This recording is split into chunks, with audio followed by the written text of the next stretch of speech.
At First Data Field in Port St. Lucie, Florida, Pix 11 Sports presents New York Mets baseball. Today, the Mets play the Detroit Tigers.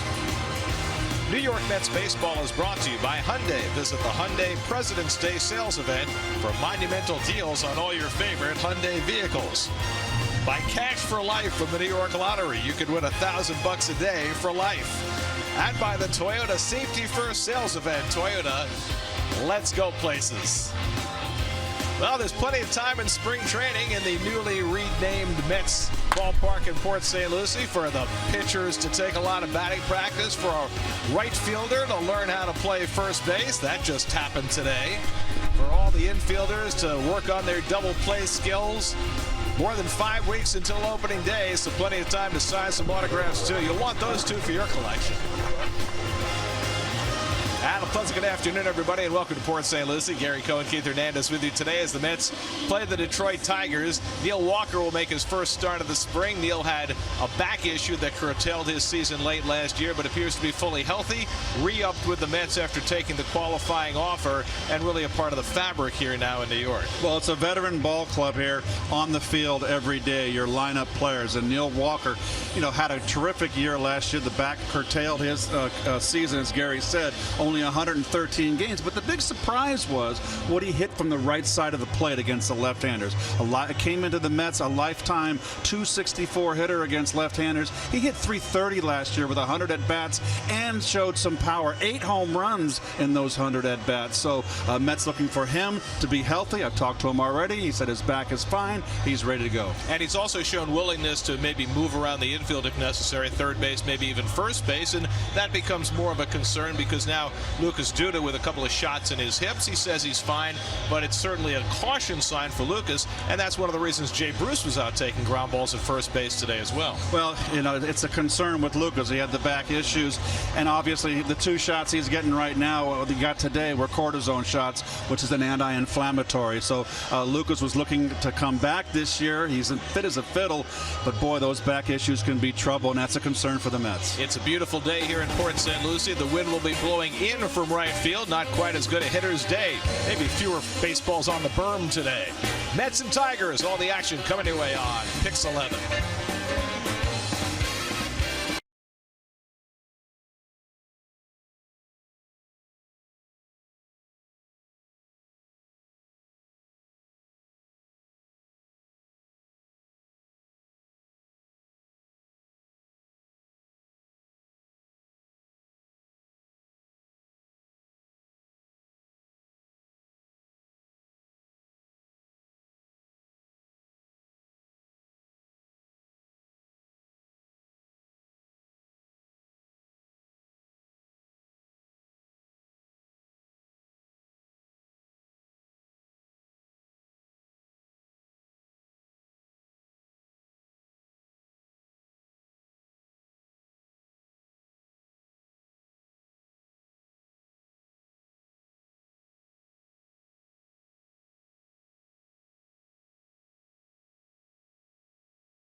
New York Mets baseball is brought to you by Cheapo Air.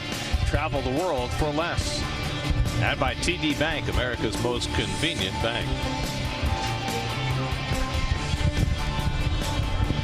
The Detroit Tigers come in here today after a last place finish in 2015. They rebounded to 86 wins last year, far short of the American League champion Cleveland Indians.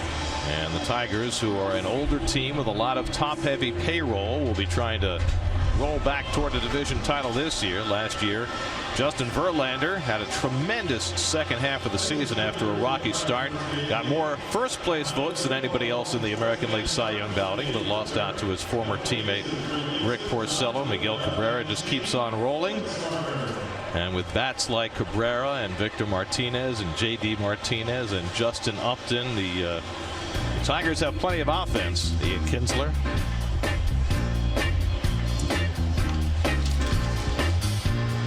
It's the Mets and the Tigers on a breezy afternoon in FL. That's short for Florida. We'll be right back.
Here's your Tigers starting lineup, brought to you by Fios. Fios is not cable. We're wired differently.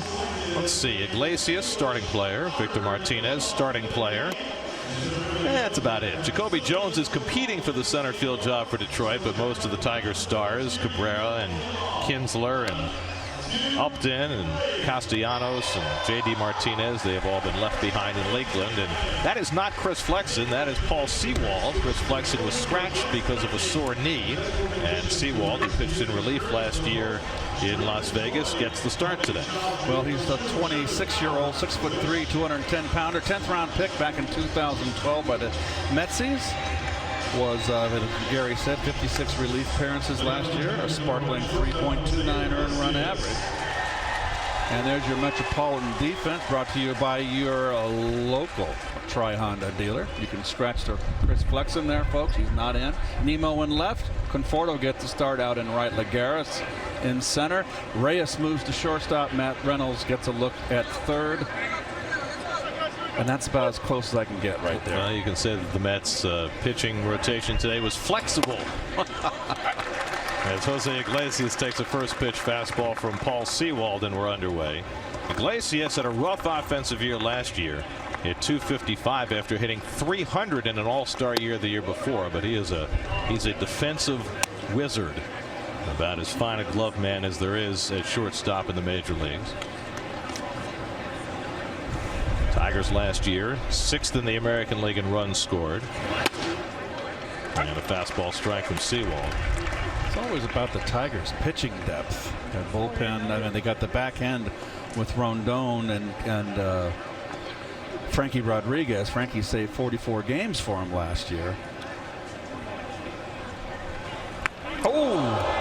And Iglesias is drilled, and he'll get aboard to lead off the game. Okay, that's your wake-up call. In case you needed that extra cup of coffee. A long ride from Lakeland, Florida, and the first time up, you get hit in the shoulder. Oh, actually, the tricep.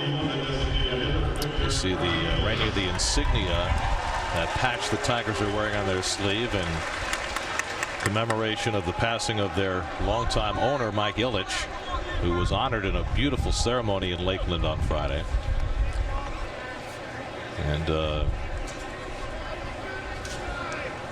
in the wake of Mike Ilitch's passing, the tributes that poured forth from everybody connected with the Tigers and their fan base were just stunning. He was beloved. Victor Martinez fouls one off. Victor's now 38 years old, still going strong. 27 home runs last year, 86 driven in. 154 games last year, the DH for this club.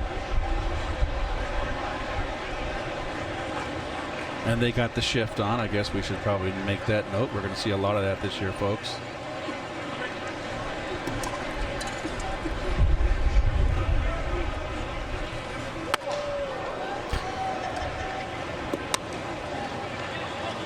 I think we've caught up. Good walk ratio to innings pitched. Good strikeouts. Paul got to pitch in his hometown last year as a Yeah. Las Vegas native. Grew up as a Little League teammate and then a college teammate of Chris Bryant. Chris grew up in Las Vegas, and with Seawald they went to the University of San Diego, and they're golfing buddies now. Chris Bryant coming off his tremendous MVP season last year with the Cubs and a World Championship to boot.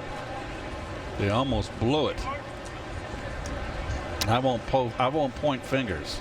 Well, you can point them all you want, but winning solves everything, doesn't it?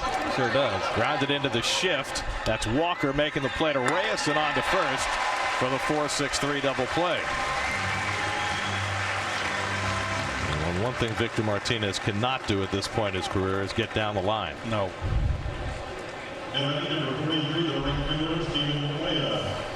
Taylor made, no rush. Truck horse running the first. Easy. And by the way, folks, Victor right here, he's all offense, and he's not getting down there fast. Keep an eye on Dominic Smith at first base. Made two nice plays yesterday, the young first baseman. He's got a fine glove. Dropped about 20 pounds from last year, and that certainly works in his favor. Here is the enormous Steven Moya, who grounds one right to Walker. And that retires the side. Seawald hits his first batter, but faces only 3. Mets come to bat. No score.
Mets starting lineup is brought to you by your Tri-State BMW Center. Jose Reyes slides over to play shortstop today.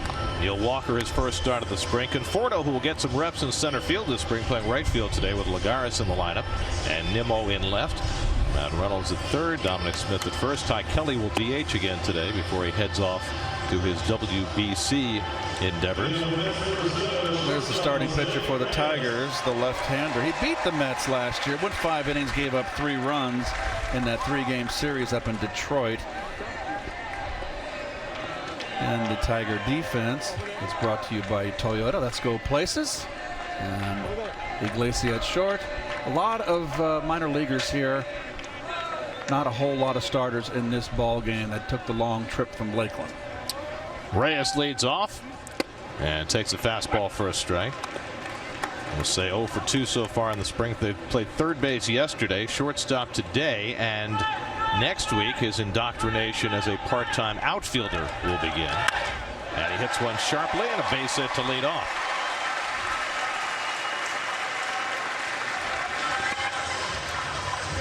Well, I always felt that Jose was a better natural right-hand hitter.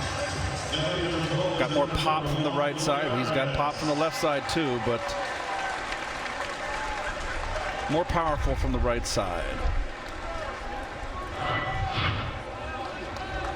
So Reyes aboard. Reyes will start the season just 12 stolen bases shy of 500 for his career. That's a heady milestone. It sure is. Here's Juan Lagares.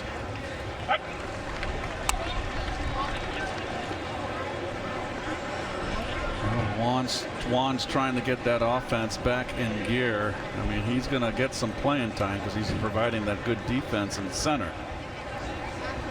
Battled through wrist injuries for most of last year. He smacks one deep, but foul.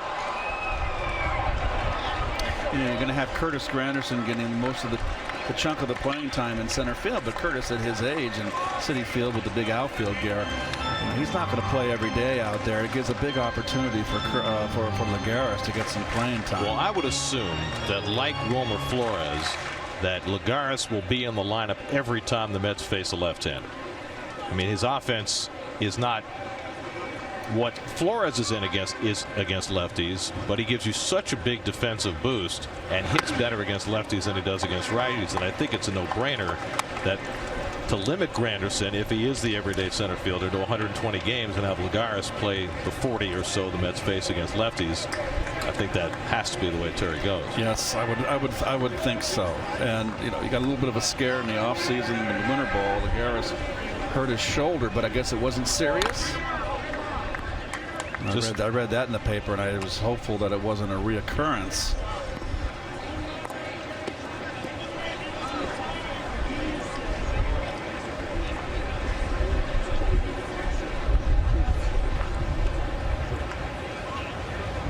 One, two, and that's pulled sharply, caught by Machado, and the throw across the diamond for the double play.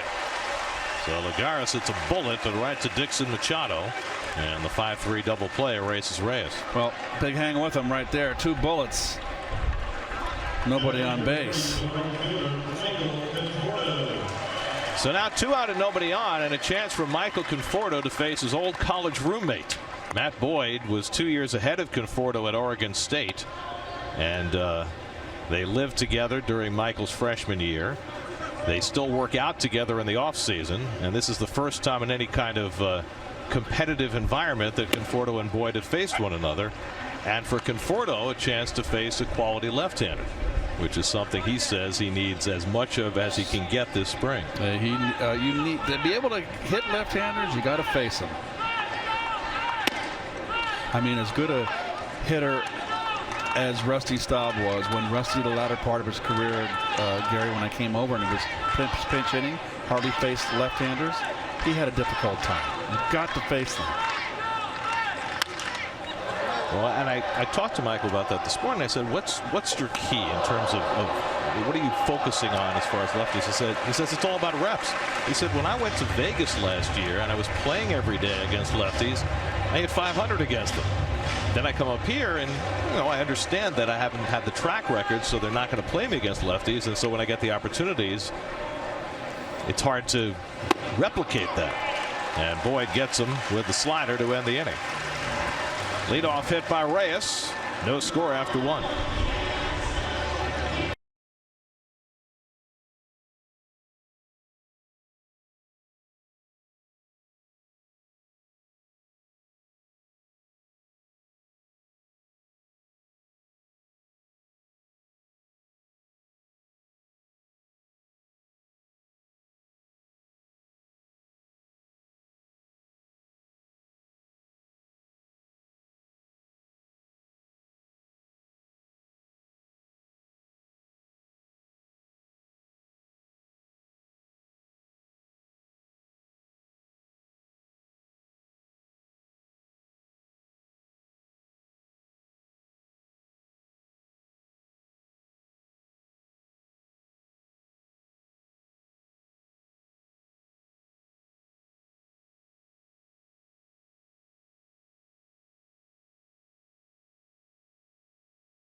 Out doing their drills, working on relays. Watch it, Reyes throw. He's still got the strong arm. No reason why he shouldn't. He's still got the quick feet. Played a really good third base last year, I thought. Made a nice transition. Jacoby Jones leads off the second for the Tigers. Jones, one of a passel of candidates that the Tigers have to replace Cameron Maybin as their everyday center fielder. Jones played most of last year at Toledo. Got 28 at bats in the big leagues. Former football player at LSU.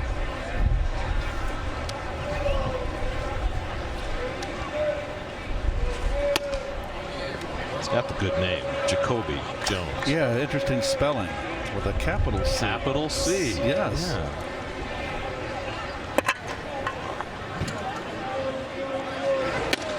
And Seawald gets the breaking ball over, and it's 2-2. Paul Seawald, 56 games, 66 innings at Vegas last year. Averaged 11 strikeouts per 9 innings. Pretty good for a guy who doesn't throw very hard. Popped up. And Walker shading his eyes, but it's Smith who will take it. That wind is really blowing everything back toward home plate. And that's the first down. Reyes had a base hit his first time up. And you see the swing here. Watch his right elbow coming inside. It's almost like an old inside out, but he pulls it, which is something new. It was Richie Sexson comes to mind, the former outfielder for the Milwaukee Brewers that did it so well. Also Seattle Mariners. Usually when you see someone bring a lead arm in like that elbow, it's an inside out going the opposite field. And Jose has an issue from the right side. He tends to lean over the plate, Gary, and bunch himself. He can kind of jam himself. So he's learned to come in with that elbow to get that barrel through. You can see it right there. Usually you want to extend your hands, but he's getting kind of crowded inside. And you bring that arm in. It's called Plan B. What's Plan A? Plan A is you get one over the middle and extend those hands and knock the dog out of it.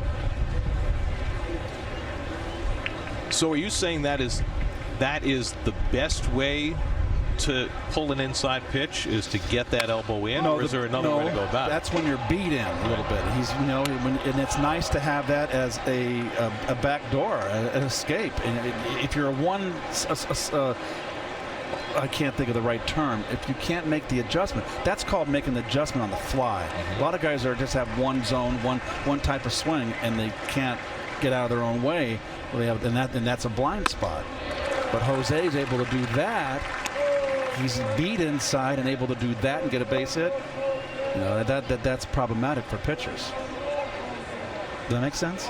Well, what you're saying is it increases his plate coverage. Yes. So that he can react inside even if he's looking out over the plate. Is that what you're saying? Yeah, and it makes you a better two-strike hitter too if you can fight off a pitch inside, because you're most vulnerable inside with 2 strikes.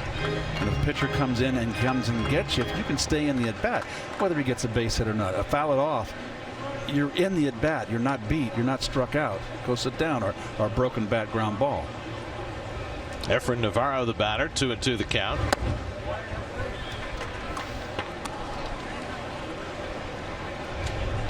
'26-year-old Paul Seawald, 10th round draft pick by the Mets out of the University of San Diego, the Toreros in 2012.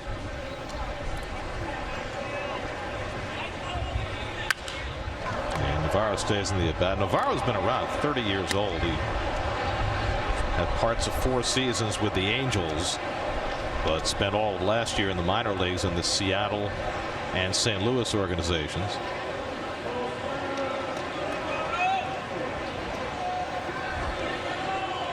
His first base is locked down for the time being in Detroit by Miguel Cabrera. Still one of the best hitters in the game. I loved him from the beginning. You remember that, Gary?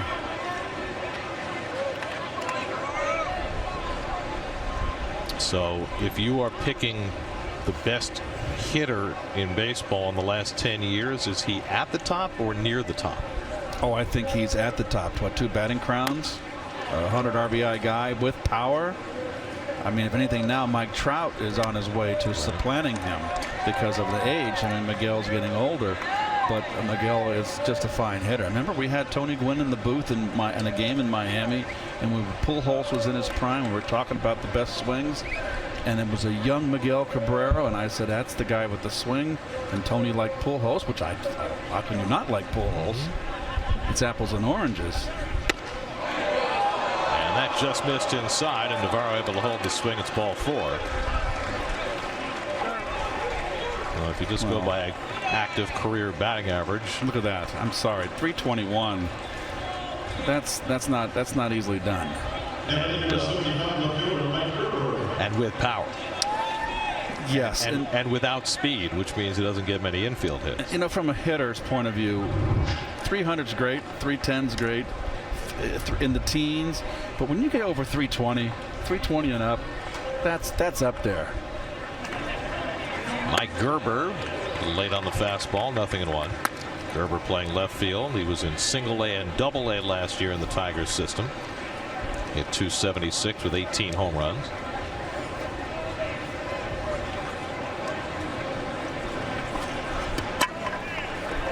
Well, I think what Trout has done over his 5 years in the majors is it's basically transcended in the dirt and scoots far enough away from d'Arnaud that Navarro's able to take the base. That'll be a wild pitch, moving Navarro to second.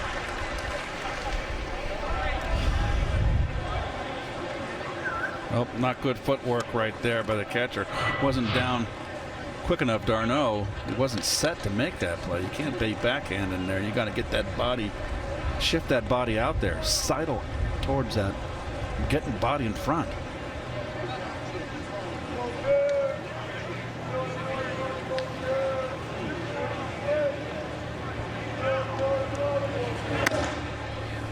And Gerber takes the fastball away. Talking about Trout, if you look at his numbers over his first 5 years, they are eerily reminiscent to the numbers that Mickey Mantle put up in his first 5 years. And he's almost like a modern day Mickey Mantle, the same kind of look. Just a little bigger. Yes. I mean, he's built like a truck. Yes. Jersey kid, you know. He can fly too. He can go get him in the outfield. Now he doesn't steal bases the way he did when he first came up. He's already dialed that back. But, you know, a tremendous defensive player in addition to his incredible offensive skills. Well, that reminds me of my career, Gary. When I stole the 19 bases, I just decided to dial it back. What was the first thing that told you it was time to shut it down? When I got tired in August.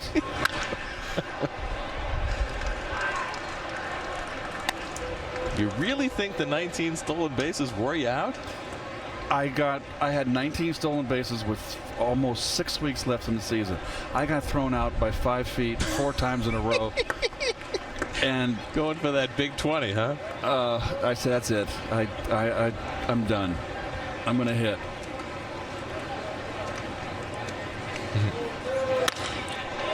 Out to right center. Lagares easing over. And that's the second out.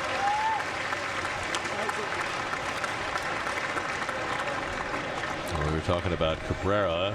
Those are the slugging percentage numbers in the American League. The now retired David Ortiz blowing away the field. Has anybody ever had a better last year than David Ortiz, other than maybe Sandy Koufax? Well, he had a terrific year. There's no doubt about that. And he had a wonderful send-off everywhere he went. And he's been asked several times this spring, you sure? You sure you're going to stay retired? And he's apparently fairly certain. Maybe doing some broadcasting this year. You know, really? It's always a nice path for somebody coming off the field. He's cashed in on some really cute commercials. Well, he's got a great personality. The advertisers have taken notice. I'm not crazy about the tennis one, though. Well, I was going to say he's probably not ready for the just for men circuit, but you know that day may come. Not old enough yet, is he? Well, that's what I'm saying. Yeah. He's not. The hair color is not changing enough for him to be indulging in that manner. And my advice to him is don't rush it. You don't want to be sharing the popcorn. 2-0 to John Hicks, the catcher, and he drives one to right. But with the wind, Conforto goes back and makes a circus catch. Even though the wind knocked it down a shade, Conforto still had to contort himself and makes a terrific play for the third out.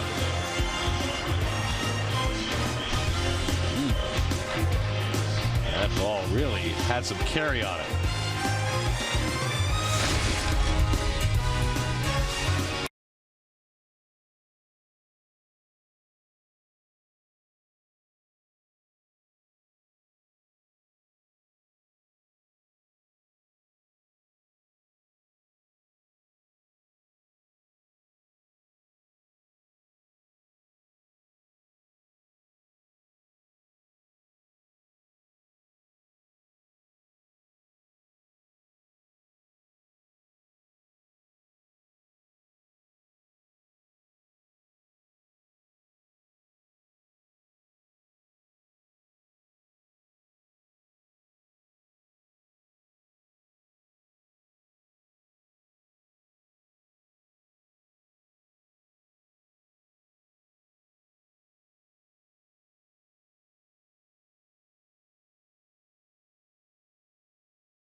Fielding practice today, not on the field, but off the 6-pack of mounds. Just handling ground balls. That's about how hard Frankie V hit the ball when he swung. Oh, you're cold.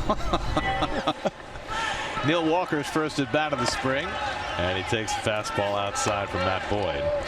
Walker getting his first at bat of the spring as a right-hand hitter, probably appropriate after his huge year batting right-handed last year. It's really a shame that his career, his year was curtailed. overusing that word. 113 games last year with the back issues. He tied his career high in home runs at 23. He would have broke that. Gosh, he had a chance for 30 home runs.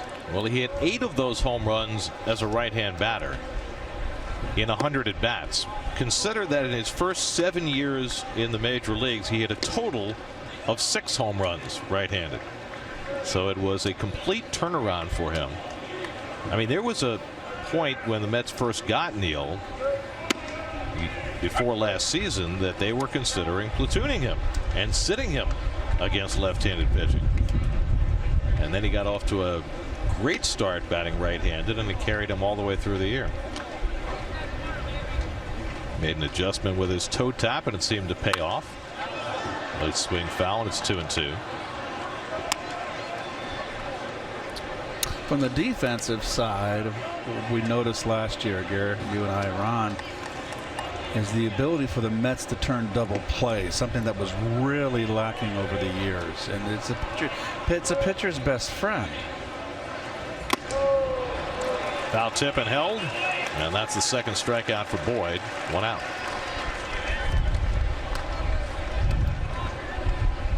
Chased up here out of the strike zone.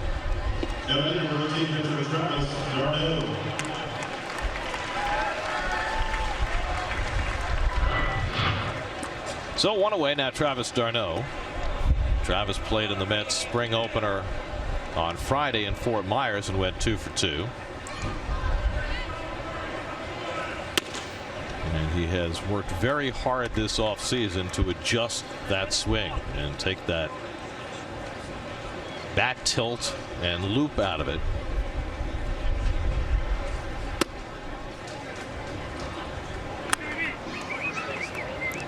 It was a rough year for Travis last year. Missed 2 years with a rotator cuff and never really got it restarted when he came back. Just over 250 at bats, at 247 with only 4 home runs. He just really started over swinging last year. We've talked about the bat wrap.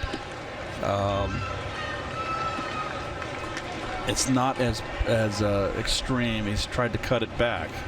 You remember, Met fans, Julio Franco was one of the few that can get away with it.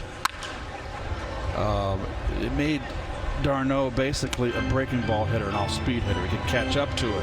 Had a hard time catching up to the fastball. When your bat is wrapped around your head, going towards the pitcher, it's a long way for it to come around to get that bat squared up. I hate that term, but I'll say it anyway, just to be contemporary. Lifted to left, and Gerber is there. 2 out. So here are the adjustments. This is a good angle right here. He's got a little bit over his head, and it's not coming forward any further. Right. So I like that. And what he needs to do now is, d'Arnaud is he overswings. That's not a word. Overswings? Is there swung? Is swung a word? Yes. He's overswung. Right. He has overswung in the past. I didn't say that, did I? Anyway, swang, then he could have been like Lizzie Dean.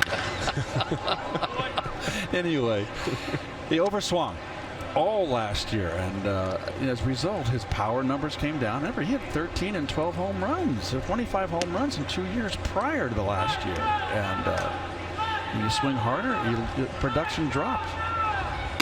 Brandon Nimmo takes up an end. Well, this is a big year for Travis. He's 28 now.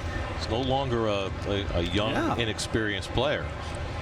And I don't think anybody's had to make as many adjustments from last year to this to be ready for a big year. As Nimmo drives one to the left center. Jones over to get it, and Nimmo aboard with a 2-out single. Well, Nimmo did a wonderful job last year, and he's a contact hitter. He makes contact. He did a terrific job. I like the fact a left-hander out there. He doesn't get a lot of playing time against left-handers. Stayed in there nice. Well, he hit 352 in Vegas, and the other thing that Brandon was able to do, and a lot of young players can't do this, he was able to come off the bench in the big leagues and be productive. Yes, he was thrust into a very difficult spot. But you know what? You're in the big leagues. You'll take what you can get when you're a youngster. Hit 274 last year. Did a heck of a job. 73 at bats. Plus he can run. He's energetic. He brings energy.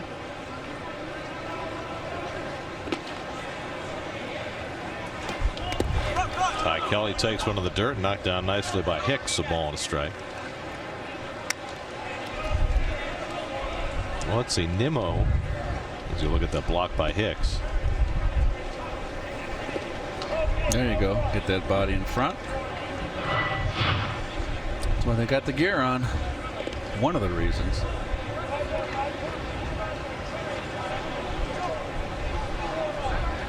I was looking at the Mets lineup today. Nimmo is one of 5 first-round draft picks the Mets are playing today. 3 of their own: Conforto, Nimmo,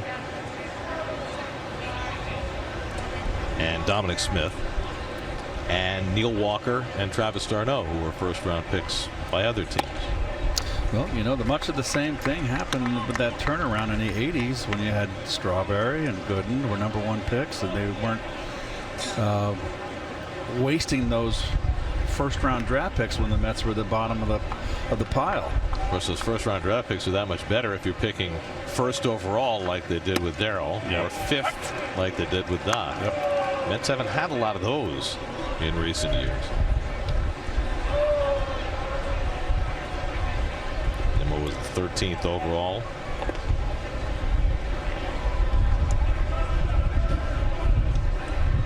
Two and two to Kelly. And Ty pops one foul. The Mets have 11 players who will be heading off to the WBC, and Kelly will be the first to exit. He's actually leaving tomorrow to join Team Israel because they have the farthest to travel to play their first-round games. They'll be playing in South Korea. I have to take a pass on that one. That's a long way to go to play some spring baseball. It's across the date line. Yes, it is. Where's Bill Murray when you need him? You can cross the date line. Just make sure they don't cross the DMZ. What was that movie with Bill Murray? Lost in Translation. Yes, Lost in Translation. Just sitting in his hotel room, unable to go to sleep.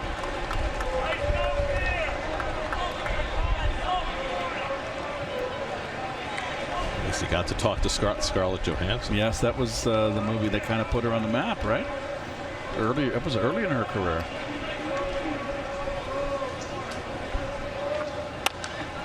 And Kelly fights off the off-speed pitch.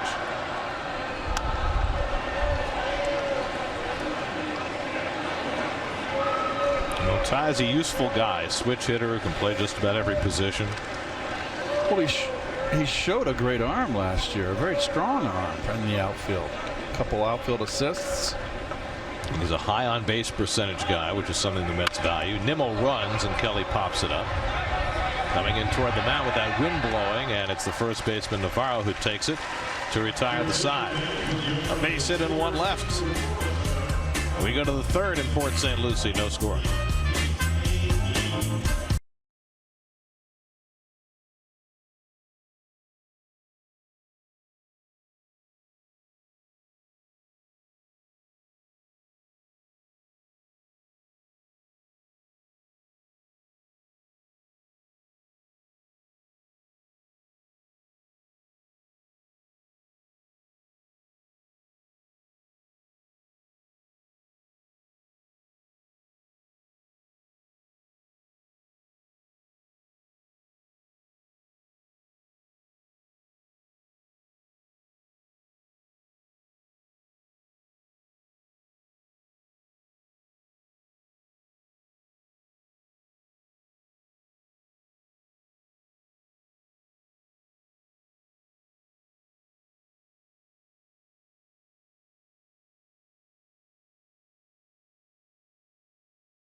Well, running's a big part of spring training.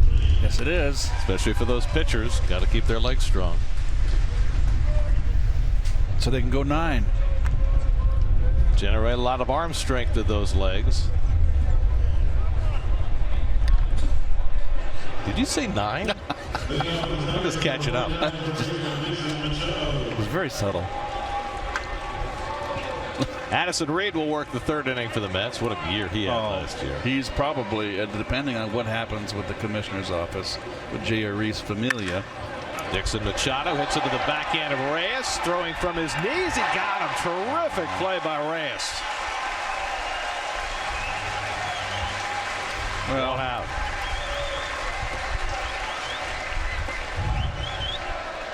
This is just a terrific play. He can still pick it.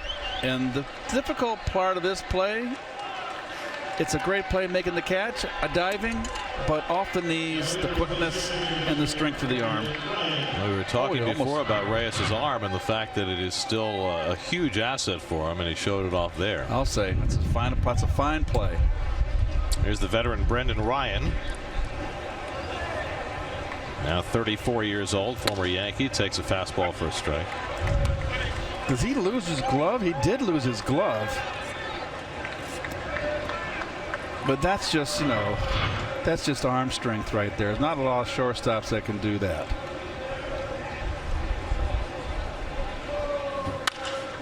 And that's hit sharply, and Ryan has an opposite field hit. They told hard hit balls against Addison Reed. Well, you were starting to say it, Keith, before that great play by Reyes as you watched the swing by Ryan, is that Reed will likely be the Mets closer probably the first month of the season. Correct.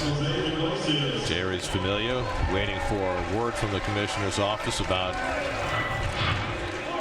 suspension in relation to violation of Major League Baseball's domestic violence initiative.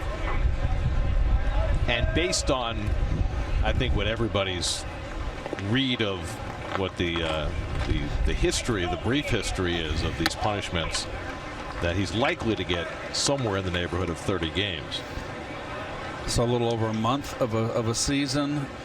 Reed has been a closer before. I think he had his greatest year ever last year. He was just lights out.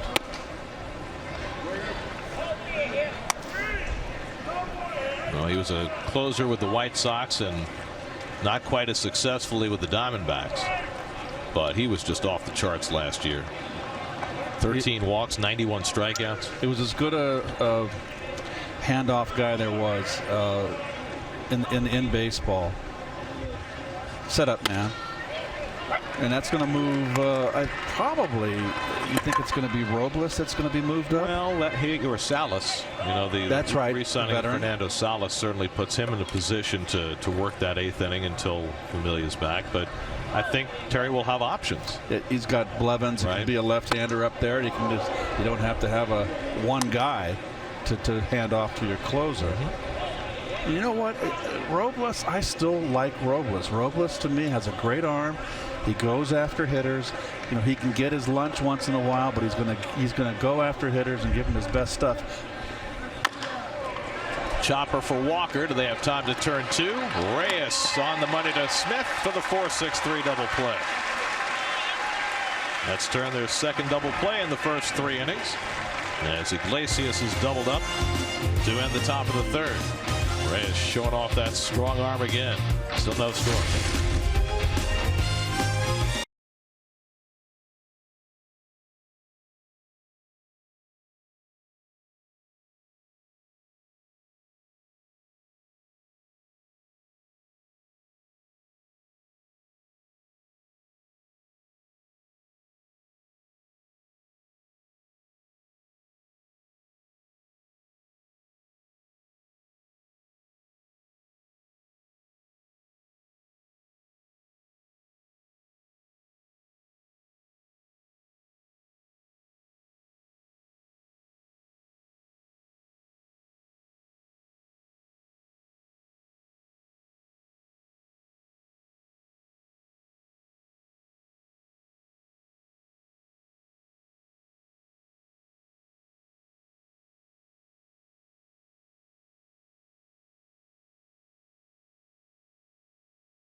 MLB.TV Premium is back and better than ever. Watch every out-of-market game live on over 400 supported devices. Plus, enjoy almost 300 spring training games and the 2017 World Baseball Classic.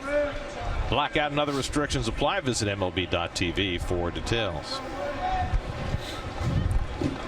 Always fun on the berm here at newly renamed First Data Field. There's a new pitcher, Buck Farmer. 20 starts in AAA last year. Came up to the Tigers and had 1 start and 13 relief appearances. And we're more interested in this young man. This could be the future for the Mets here, and Dominic Smith. Well, Dom really had a step forward season last year playing in Binghamton. Hit .302 in AA with 14 home runs. First time he'd reached double figures in home runs, and showed off a stellar glove at first base. Will start this year in AAA, and you know the Mets are creating backup plans at first base with Jay Bruce taking ground balls today, and the prospect of maybe David Wright doing the same somewhere down the line. That's nice. Line the other way, and Smith's got a base hit. Chased by Gerber, can't come up with it cleanly, and Smith easily to second base with a leadoff double. Sweet. Very sweet. I love people that go naturally to the opposite field. Back throw, a little change up. Beautiful swing. Look at that balance, and I tell you what, he can fly a little bit. He runs for a big guy. Well, he's shed 20 pounds, as we mentioned, and he is definitely moving better than he ever has before. He's only 21 years old, and he's got room to grow. And I tell you what I like about his year last year, Gary, is that he hit 14 home runs, which, okay, in 130 games, he drove in 91 runs. That's very productive. Here's Matt Reynolds fouling one off the catcher and back. So you can take a look now. He can move. That's a big guy there.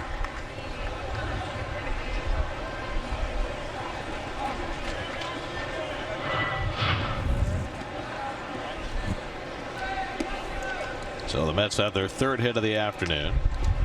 Reynolds playing third base today.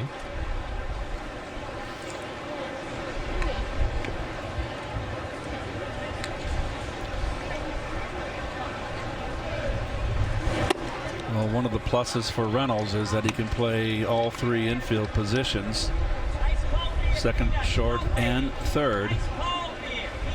And he was deceptively productive during his major league stints last year. He was up and down half a dozen times. Only had 89 at bats and hit .225, but in those 89 at bats, 11 extra base hits and 13 runs batted in. And had a couple of huge hits for the Mets along the way. He's one of those guys that gets dirty too. He's a hard-nosed player. One thing I'll say about Terry. Terry's been here long enough. Terry Collins, that is, and even the teams that when they were terrible, the Mets teams always hustled for Terry. And this is another guy, a hustler. Reynolds is a hustler.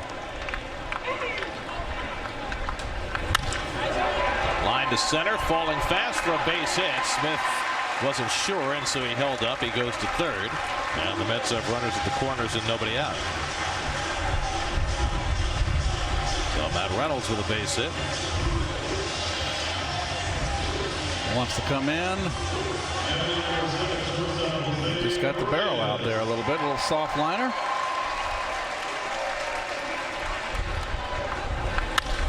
Not a great read by Smith.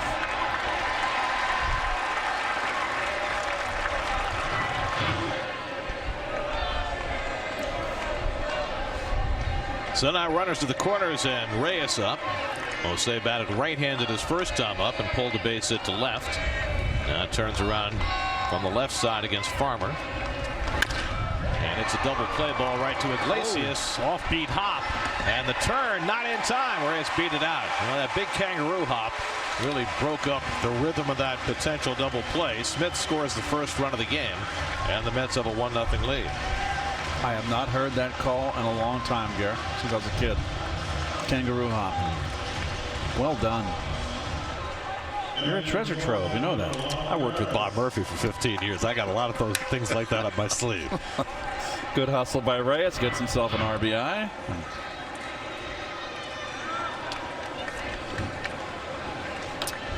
So a run is in. 1 out and 1 on. And now Lagares, who lined into a double play his first time up.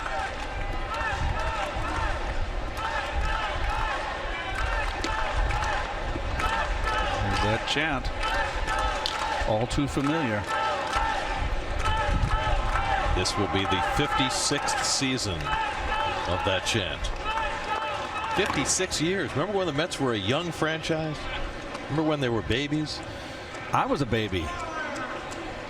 62, I would have been 8 years old. My first year in organized ball. My first year in Little League.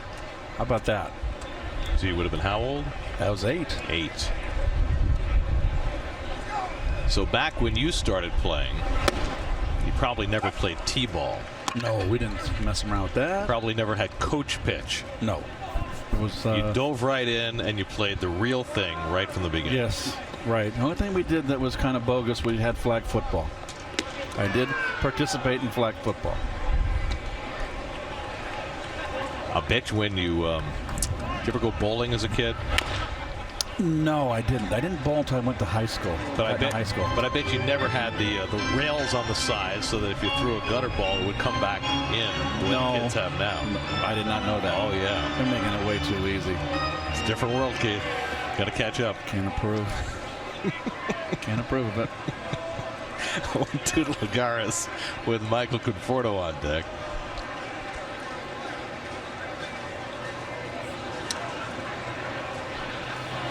That's hit sharply, and another terrific stop by Machado, and they turn the double play. Well, Lagares has hit 2 absolute seeds to the third baseman. The first a line drive for a double play, and this time a short hop, 1 hopper, an even tougher play for Machado, and they turn 2. Nothing to feel bad about there for Juan Lagares. That's 2 bullets.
We go to the 4th inning. Mets lead the Tigers 1-0.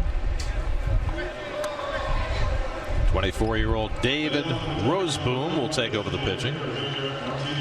Grew up in Pattersonville, New York, not too far from Albany.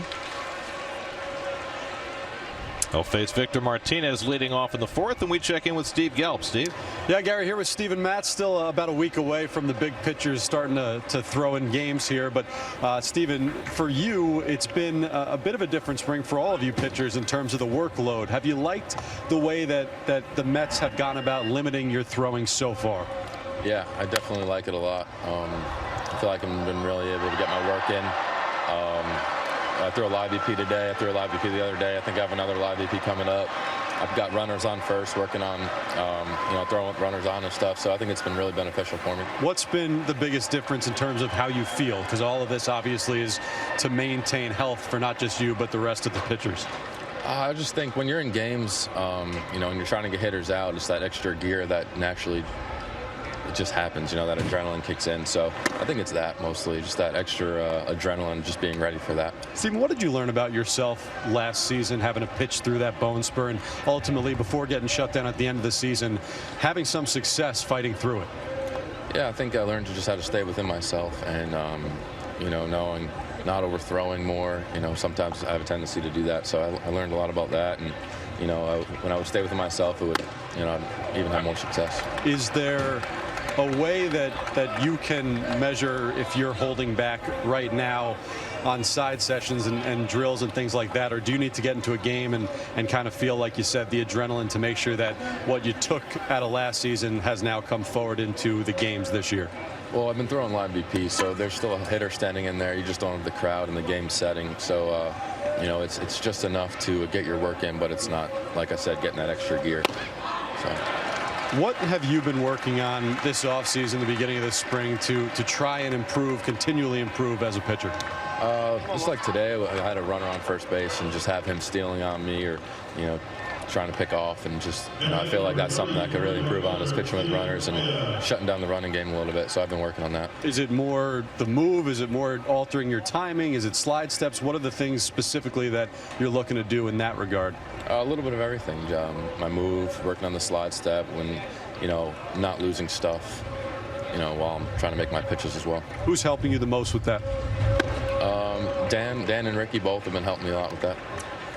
Last year we saw you incorporate the slider early in the season, and I know you went away from it because of the elbow pain, but now knowing that it was a spur, it wasn't a pain caused by that pitch, is that something you want to get back to this year? Yeah, definitely the slider was an effective pitch for me, so I don't want to go away from it, but I'm not going to, I'm going to stick to my bread and butter right now, with the fastball, just working both sides of the plate right now, and then, the slider was kind of an easier pitch for me to pick up more than the curveball. Curveball's more of a field pitch, so I'm just going to work on that stuff for now. Stephen, your pitching is one thing, but you've made some waves the last week or so with the pictures of the shark fishing. I know you did it right before spring training, but take us through that experience. Was that the first time you did something like that, and what was that like? Yeah, it was fun. I got asked to go fishing, wasn't really sure what to expect, and found myself hooking up to a shark, so it was a lot of fun. Any nerves when you're leaning over and you've got this shark on the other end? No, it was a pretty controlled situation. I think the picture probably made it look a lot crazier, but it was a controlled situation. And you just saw the picture right there. Stephen Matz, appreciate the time as always. Thank you. Gary, back to you. See, I figured that Stephen was prepping to play the Robert Shaw character in the remake of Jaws. Those are bull sharks. I mean, those are some serious teeth. Bull sharks are nasty. They're prevalent here, and they are aggressive, and they come into brackish water. They come in the inlets, and you don't want to tangle with them. Now, my questions for Steve would be: did they release the shark? I don't think I'd want to bring it in the boat head first. I'll tell you that. Stephen Boyd bounces one foul. I mean, live and let live. I know that the shark doesn't live by that.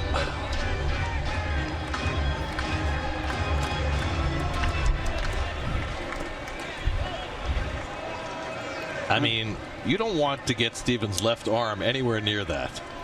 That's a pretty good size shark. He's just swimming along, minding his own business. Well, eating everything in his path as Moya drills one into right field. Nice pickup by Conforto to hold him to a single. And they nearly got him napping going back to the bag. Stayed in on the left-hander right there. Nice rip down the line. Nice play by Conforto.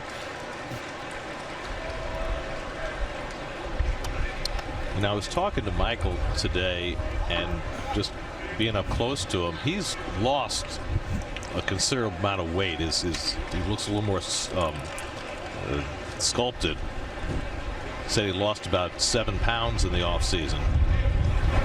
But he feels, and just watching him move in the outfield, that he's a little quicker than he was last year. Now, he played some center field last year, and he actually looked terrific playing there. Yes, he did. And he played a good left field as well. He's athletic. And you know what? You just cannot sweep defense under the rug. And at Citi Field, you've got 81 games there, and it's a big outfield. You got to have guys that go out and get that ball.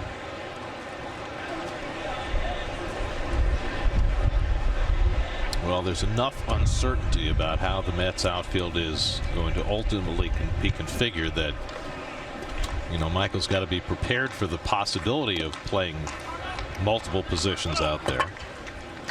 Of course, his bigger issue is with the numbers that the Mets have in that outfield, that if no deal is made before opening day and everybody stays healthy, he could be shuffled back to Vegas. And basically he's taken the approach of he's going to do everything he possibly can to make that impossible. Absolutely.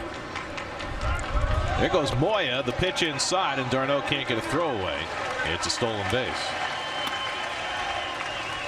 Stole that one easily, and Moya showing some good speed. Big, tall kid. And that's a big man getting started there. 6'7", 250. Got a heck of a jump. A lot can happen in 5 weeks of spring training. And if Conforto has one thing on his side, and we'll take a quick look at the jump here. Left-hander, he just broke from the belt. Big, long strides. Is that Conforto has youth on his side. And if Conforto has a terrific spring, my feeling is he's got to be out there in right field. And then if you haven't traded any of your other outfielders, what do you do?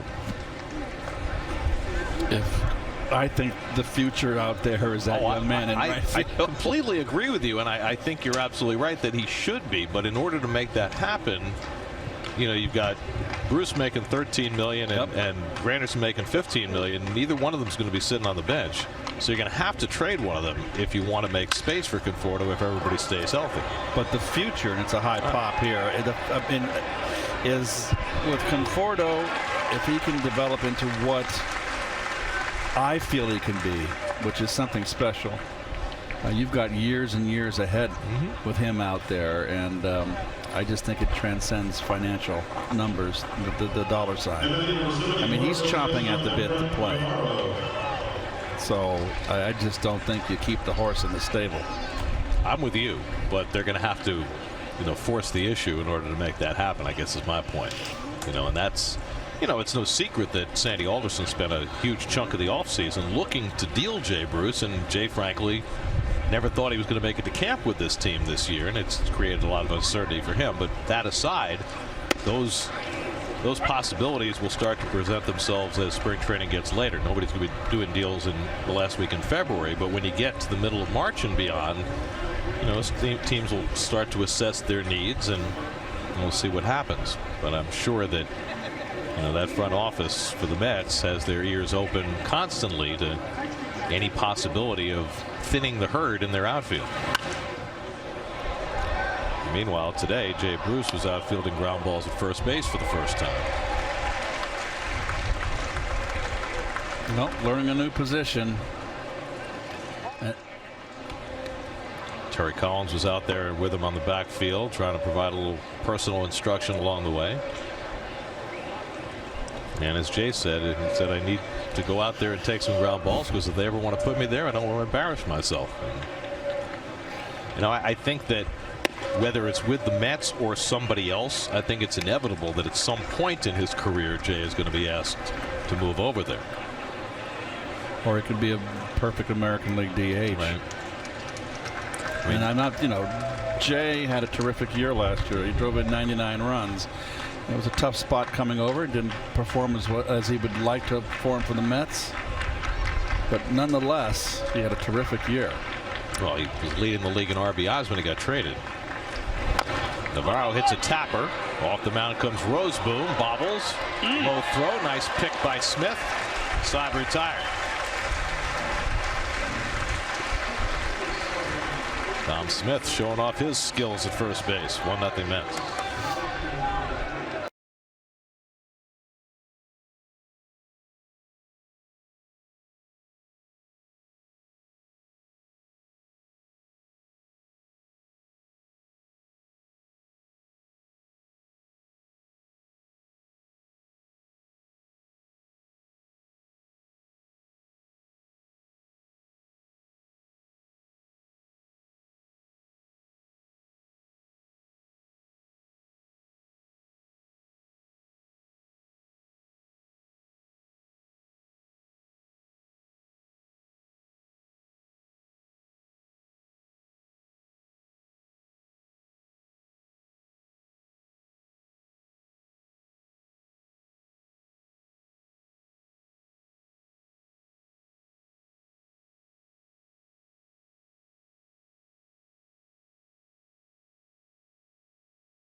Is this position that doesn't matter, and you know, it makes a huge difference if you have a good first baseman. And so you know, I don't plan on having to do it just because I hope that Lucas is, you know, healthy and he gets through whatever he's going on. But you know, I am going to work at it, and you know, I want to give myself a chance and give the team a chance. I'm not going to go over there and be a butcher. You know, I can't. I mean, it's just not the way I go about, you know, my business on the baseball field, and it wouldn't be fair to the team if I wasn't capable to do it. So I'm going to work at it, and we'll kind of see what happens.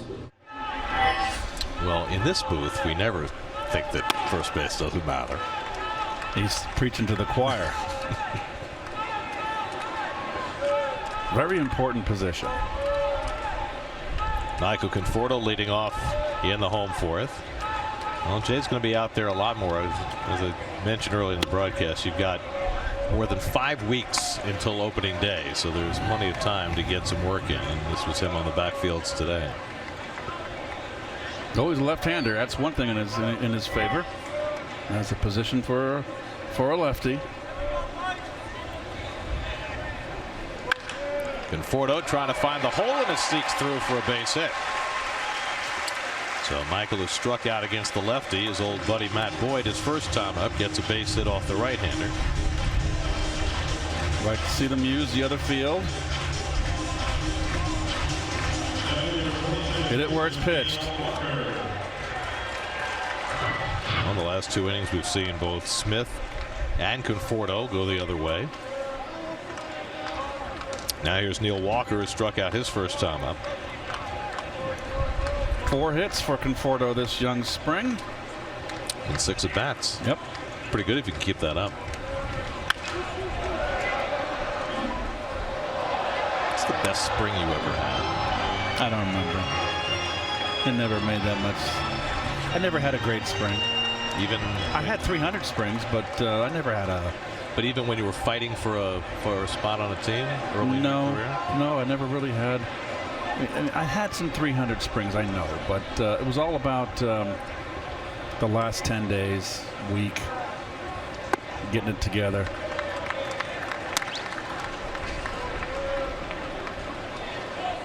But you're right, Gary. When you're fighting for a spot when you're young, you know, it's a lot more on the line.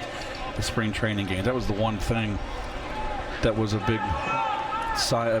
You could take a deep breath. Once you established yourself, you didn't have to have any anxiety in spring training anymore. Well, you can see it, you know, even the games this early in the spring. And a perfect example was what happened in that play at the plate yesterday when Rafael Batista for the Nationals went head first and into Kevin Plawecki, and thank goodness Plawecki appears to be okay, and nothing broken, no ligament damage, just a bruise on his knee. He'll hobble around for a few days, but he should be okay. And Dusty Baker had to pull Batista aside after that happened and say, son, don't be doing that. You know, first of all, head first slides in the home plate are never a good idea. Right. Got to tone it down. Well, for your own physical health. Right. But when you're a young player fighting to earn a job, you can understand how you might want to, you know, be aggressive and maybe overly aggressive in that spot, trying to make an impression.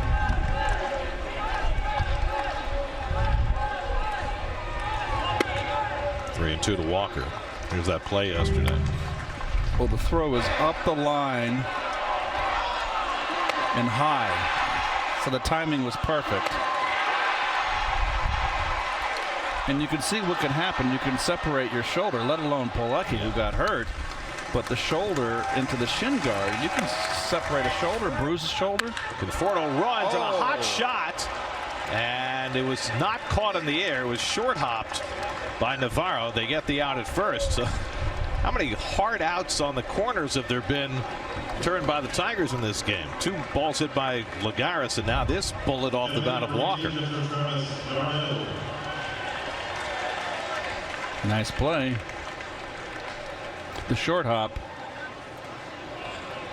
So he had his glove in front facing the batter in position to field the ball. So Navarro makes the play. Conforto gets to second with one out. And now Travis d'Arnaud will step in. Talking to Plawecki today, he and there's a throw to second with nobody covering. It's spring training. And Conforto to third. Well, I don't know what Farmer thought he saw, but it was not a teammate covering second base.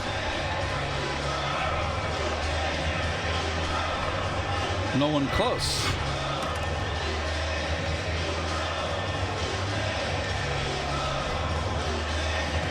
Okay, they're going to bring the infield in. If we were playing in Arizona, you could say we're in the desert. Maybe it was mirage. They don't have those here in Florida. No, they don't.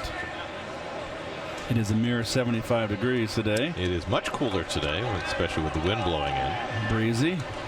So the infield is going to come in for the Tigers with d'Arnaud at the plate. Conforto with third and one out.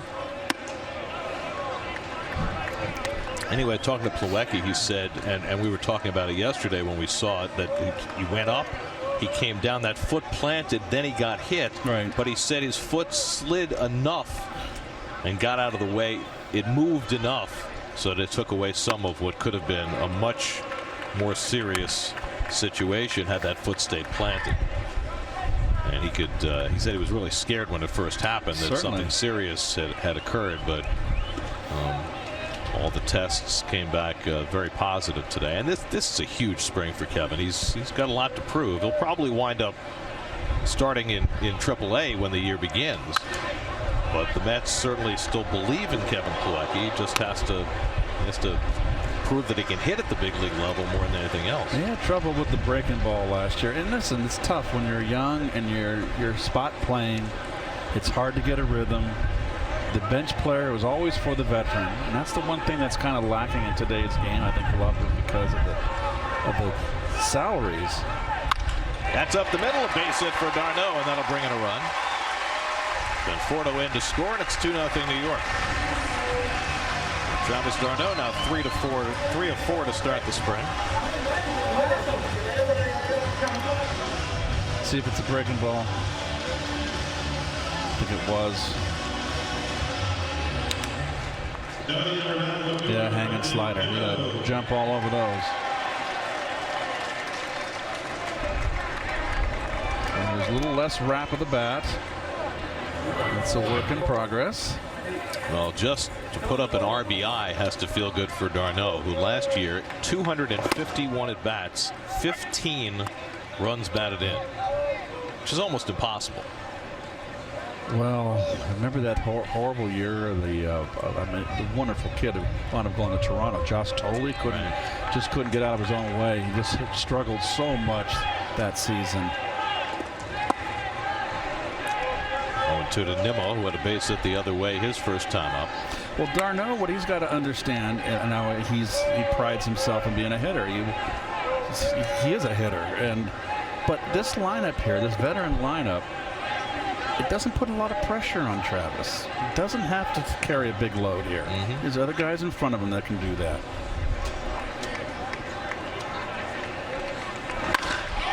Crack to right, but right at Moya, who picks it off for the second out. Boy, the Mets are hitting some balls hard today. 2 away. And that on an 0-2 pitch. You know, I want to say one more thing about Plawecki, because you mentioned that, you know, he was working as a backup. I think the troubling thing from Kevin's standpoint is that the last 2 years with the injuries to d'Arnaud, he has had significant chunks of time where he's gotten to play every day. He had trouble hitting the breaking ball, and he needs to work on making the adjustment to hit that breaking ball. And the game is so mental, and you can lose your confidence. When you got something that's giving you trouble, a pitch, you know, you can panic up there. Everything speeds up.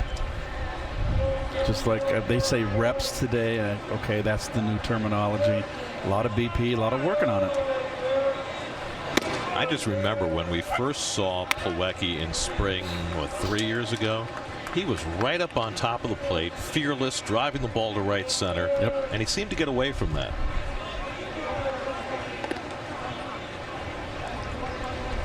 Kelly popped up his first time up.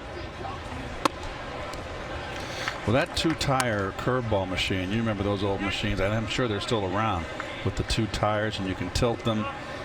That made me a really a good breaking ball hitter. I would go back. Dave Ricketts, who the late Dave Ricketts, who was a backup catcher for the Pirates and the Cardinals in the 60s, and a bullpen coach for the Cardinals and Pirates as well. When I played in St. Louis, he was the bullpen coach. He was the one that got me on that curveball machine, and that made me calm down, relax, and let the breaking ball break into your bat. Don't rush out and get it. And I guess in today's, parlance, it's getting reps. I went down in the batting cage, had that thing set up, and he would feed it, and I would take around 50 swings until I got tired and put the bat down. But that made me into a good breaking ball hitter. And Kelly foul tips it. It's held by Hicks, and that's the 3rd out. So Farmer gets a strikeout, but the Mets cash a run after Farmer's mental mistake, throwing to second with nobody covering. It's 2-0 Mets.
Met fans seeing Zach Wheeler do his work. He had a little bit of a setback the first week of spring training. Went a little bit too hard too quick, but he's right back in rhythm now. Took his bullpen session today. Mets have been waiting a long time to see Zach Wheeler back on a big league mound. It was last year, during 2 years ago during spring training, that he went down, had Tommy John surgery, and the Mets were expecting him back mid-season last year, but he had enough setbacks that never happened. And now the Mets are hoping that for the first time since the 2014 season that he'll be able to make it to a big league mound. And maybe not to start the season, but the Mets have enough backup with the emergence of Robert Gsellman and Seth Lugo that they don't have to push Wheeler too hard to be there for opening day. Well, he wants to start. He doesn't want to go to the bullpen, but I think he'll just be happy to get it back, get it on the major league diamond. And I think that there's strike 3 called to Mike Gerber, so David Roseboom has his second strikeout.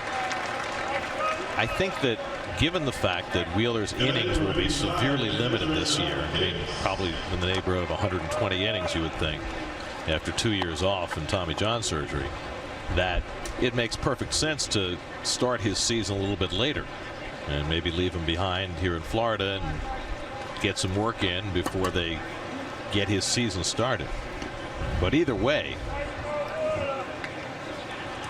if he joins the other 4 in that Mets rotation, what a spectacular quintet of arms we're talking about. They used to always leave someone behind, the 10th pitcher or the 5th starter in April due to off days. By just looking at the schedule, Gary, that's changed a lot today. Mets only have 3 off days in April. The other thing about the April schedule this year, it is entirely against their own division. How many? 30. They don't play out of division. May 8th is the first game they play out of division. Correct, which I think is terrific. Well, it certainly makes it even more important to get off to a fast start. Well, the shift played perfectly, and Walker's right behind the bag to throw out Hicks for the second out.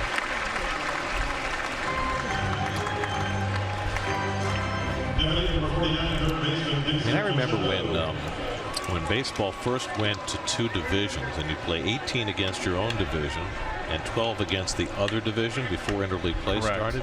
You would always start the season with a chunk of games against your own division that whole first month. That's when there were 2 divisions too. Right. There's Dixon Machado with 2 out. You would play one of the Western Division swings, which would either be Cincinnati, Atlanta, Houston, and then the West Coast swing, of course, was San Francisco, San Diego, and the Dodgers. It'd be 10 game swings right there, 10 on the road, 10 home. Nice big hop for Reyes, and a very easy inning for David Roseboom. He sets him down 1-2-3 on just 8 pitches. Halfway through, 2-0 Mets.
Spring training. You know, my idea is that we take cameras and put them all around the complex, and from the time that players take the field at 9:30 in the morning, just leave the cameras rolling. And that's your SNY programming for the entire morning. Don't you have any pull? You can't get it done? I have no pull. Greg. You have pull. You're Keith Hernandez. You can't expect it from Greg. If you can get behind my idea. Greg's never going to push the envelope.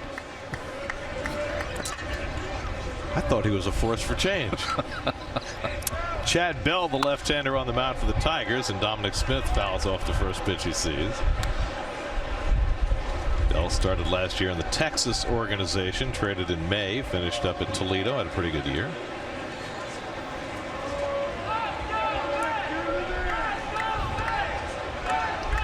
Smith drove a double toward the left field line his first time up. Takes the breaking ball down, 1-1.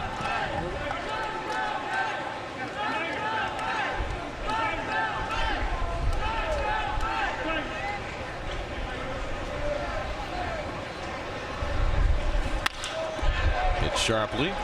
One hopper for Ryan. Always a good glove. Throws out Smith, one away. Brendan Ryan, remember when he came up with the Cardinals and he played some shortstop and he was kind of a glove only guy? Yep. And then against the Mets he turned into a slugger. I've forgotten. Too many games, Garrett.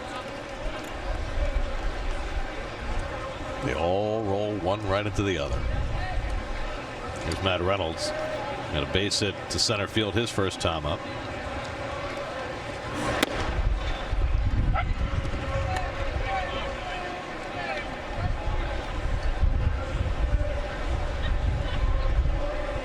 Well, unlike yesterday when Dusty Baker ran out every pitcher for a single inning and wound up using 10 pitchers on the afternoon. Brad Ausmus going 2 innings at a time with his pitchers. Matt Boyd went 2. Buck Farmer went 2. There's Brad. Dartmouth grad.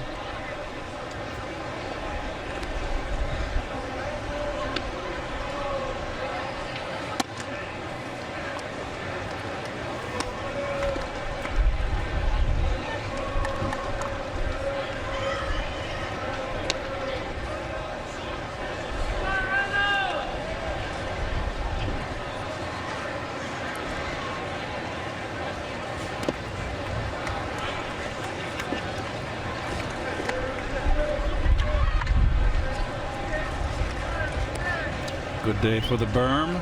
A little bit chilly. That berm getting all that sun. It's always warm in the sun. It can be chilly on a day like this with the wind and the shade. But boy, that sun feels good when you get out there. And actually out on the berm, because the wind is coming from behind them, they don't have the breeze the way we do up here in the booth. So it's actually a nice day to bake out there. And I know it's like 30 degrees up in New York today, and it's hard for the probably New Yorkers to fathom being chilly in Florida when it's 75 degrees. They had their unseasonably warm days up in New York this last week.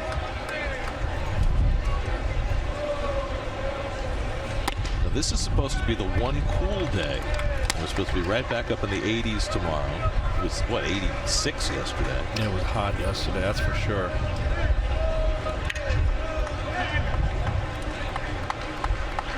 But other than one day of rain down here last week, the weather has been spectacular since the start of spring training. 3-2 to Reynolds. Down the way.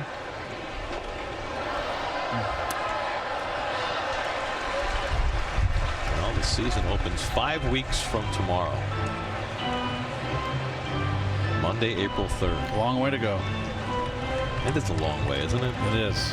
And it's going to be probably a very raw and brisk day in New York. No. I've never had a good opening day where it was warm. Not even in St. Louis. Called strike 3, so Reynolds caught looking. And that's the second out. I remember the warmest opening day we've ever had in New York. I think it was 1998. Mets played the Phillies. It was 87 degrees at game time on March 31st. Wow. And They ended up playing 14 innings that day. 1-0 Mets win. And by the end of the game, it was in the 50s. But I'll never forget how warm it was at the start of that game. And I think it was the first March opener the Mets had ever had. And it was the warmest opener they had ever had. Well, I had some opening days when they built the Cardinals. And we always seem to open up either in Pittsburgh or Philly. And at AstroTurf, at that Three Rivers Stadium and Veterans Stadium, the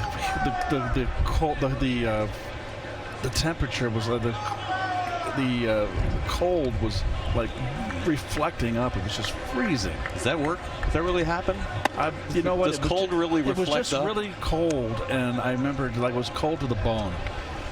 And I don't like to wear long sleeve shirts, but I had to wear long sleeve shirts. And long underwear? No, I had to rough it. I didn't have enough speed to get away with that. Reyes tries to lay off the changeup and stopped it 2-2. I didn't need anything cumbersome.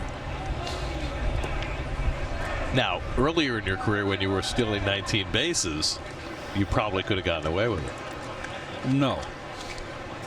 Back when you were burning up the base paths. I always tell you the story. I didn't realize until they had the Danskin tights I got from Bobby Bonds, of course. That was when we had Cardinals traded for Bobby Bonds.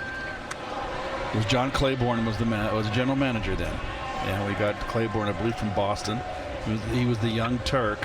We got Bobby Bonds, and we went to Candlestick, and I saw him with the Danskin tights. And why wouldn't he? He would know, right? He played enough there. Yeah.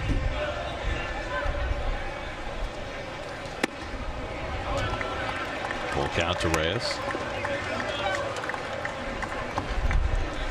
Well, there was a time when baseball tried to use the warm weather schedule and schedule the first week and a half of the season in warm weather or domed stadiums.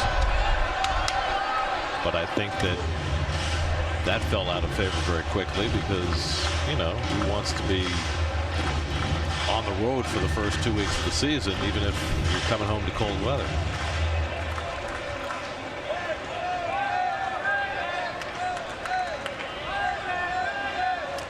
Three-two coming. And Reyes fouls it off. I think it was it 96 the Mets opened in San Diego. Sweet. I remember that one year, I forget, in the 80s when they tried to get most teams possible opening up in southern towns. Right. And I was all for that. Slapped right at Ryan.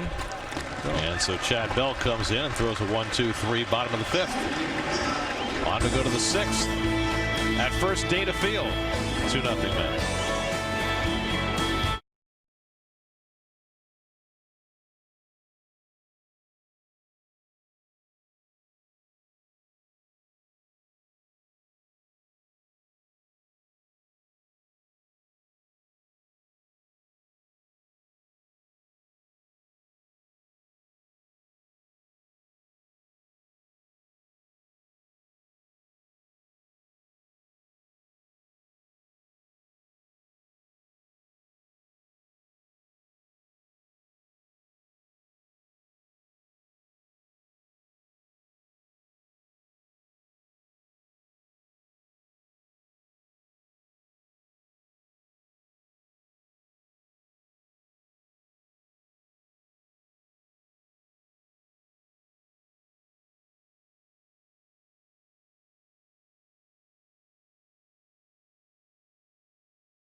Guarantee your seats for opening day in the biggest games in 2017 with a Mets ticket plan. Choose from a variety of 20, 41 game or full season plans that include potential 2017 postseason access. For tickets, visit Mets.com/plans or call 718-507-TIXX.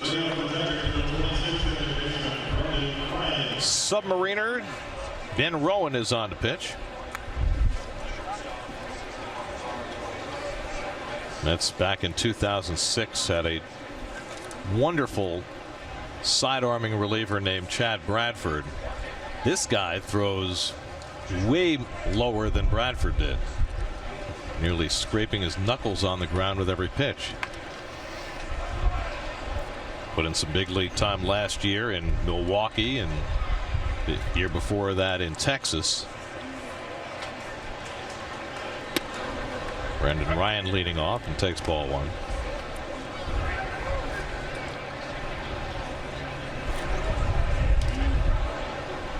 By the way, I like the stuff of that left-hander Roseboom. I liked his stuff. Line the other way, and Luis Guillorme just into the game makes the diving grab. Guillorme, who is considered the best defensive infielder in the Mets organization, makes the grab of the line drive for the first out. Top of your screen to the right. Good reaction. Nice play.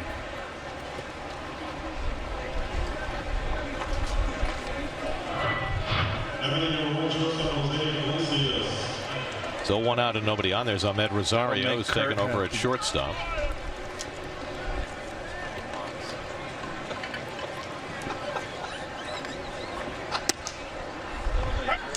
Here's Jose Iglesias.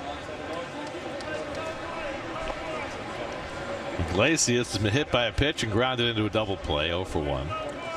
Paul Seawald started for the Mets today, went 2 hitless innings. Addison Reed worked a scoreless third. David Roseboom 2 scoreless innings, and now Ben Rowan working in the 6th.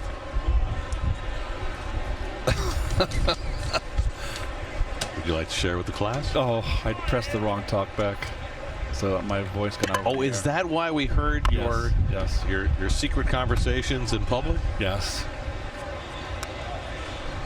So I don't understand. You didn't hit my talk back because otherwise I hit the spare. Oh, I'm sitting in front of the spare. My box is over to my right, and I said that'll make Kurt happy because Kurt told me in the production meeting we were at earlier this winter that when on instant replays, emphasize on the screen on TV so you get the fan to look, like I said, look at the top right of the screen, the second baseman, so the fans focus on that guy, and then you do your analysis. So Kurt, I was listening. I think it's great. We can always learn a new skill. Yes. Can't believe it took you 12 years to get there, but there's always room for improvement. I want to talk about the fact that you hit the wrong cough button, and I want to explain to the people watching at home why that is. Okay, we have a booth that fits 3 people because, you know, often it's myself and Ron in between us and Keith. Now, when it's just me and Ron, instead of sitting right next to me, will usually move further away from me where Keith normally sits. But when Ronnie's not here and it's only Keith, Keith moves closer to me. Now, I've never really understood why that is. Maybe both of you feel the grass is greener. Iglesias flies one out to right center, and Lagares ranges over to get it 2 out. But it's been, over the 12 years we've been together, it's been one of the fascinating things to me that the two of you do the opposite. That you change your seating locations dependent on who's not here. Well, oh hi. So usually Ronnie's here. We know that, folks, and I'm over here. So my box is right here for today's game. Here's Ronnie's box. He's out. But this is the spare in case one of these boxes goes bad. We're always prepared for any eventuality. So when I made that gaffe, I pressed the talk back here instead of, because normally over 3 in the booth, my box is always in front of me. So my bad. Of course, there are 2 buttons on the little box there that Keith is referring to. There's a red button which is a cough button so that whatever you say or cough, nobody hears it. And then there's the white button. If you press the white button, then that's that's good job. No, I can't do that. Our audio guy is disabling the spare so the kid can't make the mistake again. And of course, that's the closing the barn door after the horse is gone. Anyway, the white button, that allows the folks in the truck to hear what you're saying, but not the folks listening at home. Correct. TV 101 here in the top of the 6th. Very interesting. I feel like Artie Johnson. Need the accent, though. 2-1 to Martinez. Well, this is a submariner, all right. And the submariners are always going to throw sinkers. They're going to be very tough, righty-righty, lefty-lefty. They're always going to have issues getting the other guy out, or right-hander to the left-hand hitter, and vice versa, because they rely on that sinker, and you can pretty much bet the house as a left-hand hitter they're going to do that. Martinez, shallow center. Lagares will have to play it on a hop. So a 2-out hit for Victor Martinez. Did you ever face Dan Quisenberry? Yes, in spring training. And he threw, I mean, literally at 6 o'clock. Got a pinch runner right there. He was the only guy that threw at 6 o'clock. And I faced him in spring, and he completely befuddled me. That's Tyler Collins running for Martinez. I would have had to make an adjustment. And but I faced Tekulve, who was a submariner. Kent Tekulve for years with the Pirates. Right. Gene Garber dropped down. He's more of a sidearm. Yeah, but yeah. He's the guy who broke Pete Rose's hitting streak. Gene Garber, very underrated relief pitcher. He was a competitor. He didn't talk to anybody. He was all business on the mound. It was always a battle with him. I'd like to have had him on our bullpen in those 80 Mets. And I remember, he didn't give an inch against Rose, who had that 44-game hitting streak, and Pete was angry afterward. He was angry. He jumped up and down when he got him out. Steven Moya 1 for 2 at a base hit and stole a base in the 4th inning. A base hit for Martinez, just the 3rd hit for the Tigers this afternoon. Tigers yesterday hit 4 home runs, including 3 in a row.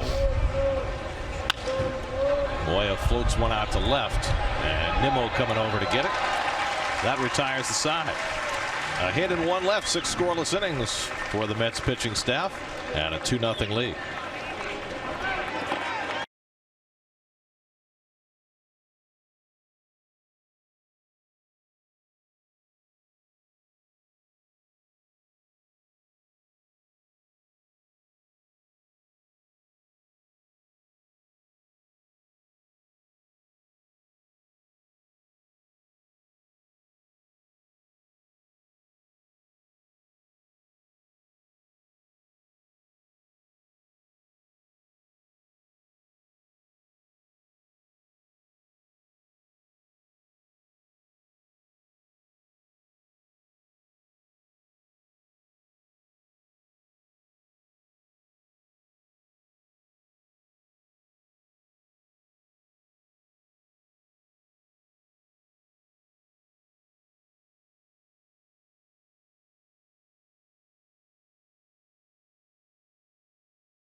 To start your weekday, join Suki Scott and the Pix 11 News team with breaking news as it happens, plus up-to-the-minute traffic and weather updates on the Pix 11 Morning News, New York's very own. Daniel Stumpf, who we saw last year with the Phillies, will come on to pitch for the Tigers. 7 games last year with the Phillies. Didn't he get suspended? Yes, here? he did. PD suspension early last year after the Mets gave him his lunch. Like the next day, he got suspended. Gustavo Nunez is in to play shortstop for the Tigers. Jeff McVaney is in left field, and Alex Presley is now in right field.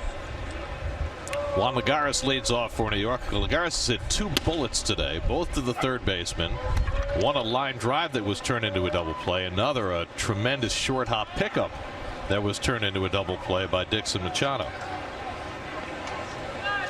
Lagares will attempt to hit it to somebody else. Fouls it off, and it's 0-2.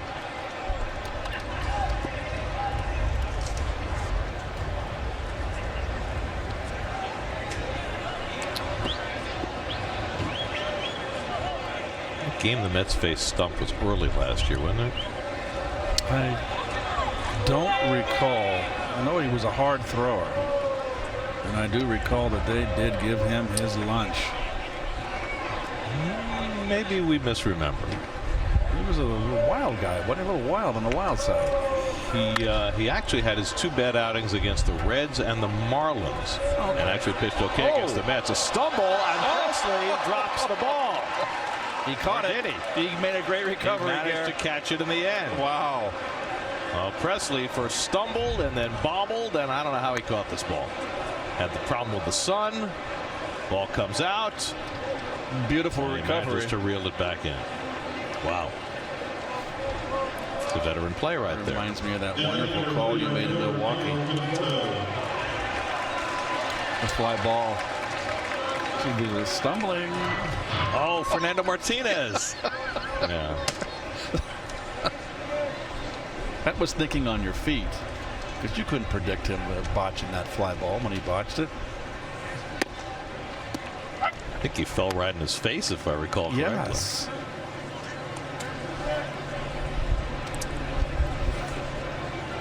Conforto has struck out and had a single to left, 1 for 2. His second at bat against the lefty today. And he flies this one toward the left field corner, slicing away. And it goes foul.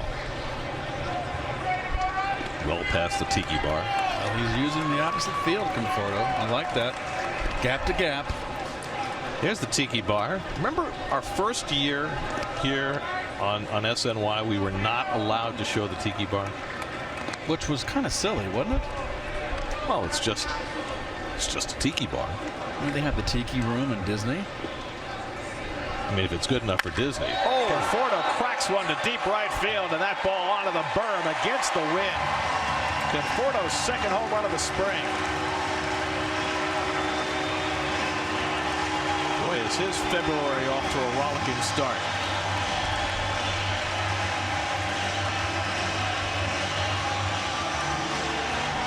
So now he's got a home run against the left-hander, adding to his early spring resume. 5 for 7 with 2 home runs. Stayed in nice, down in the right in the zone, down and in, out over the plate, down. All good, Met fans. Well, we talked about it earlier that all that Michael can do is do everything he can to force their hand, and certainly the early returns are fairly spectacular.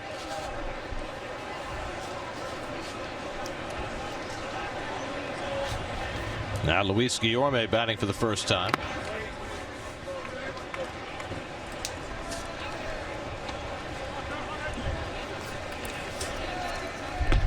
Guillorme played here in St. Lucie last year. Hit .263.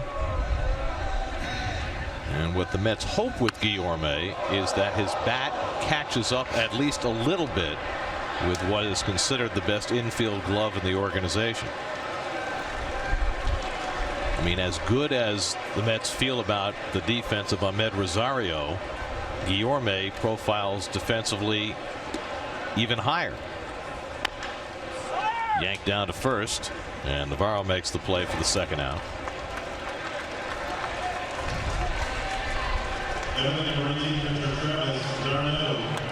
So 2 out and nobody on, and now d'Arnaud. Travis had a base hit up the middle against a drawn-in infield to drive in a run in the 4th inning. Mets 3 runs, 7 hits. The Tigers no runs and 3 hits.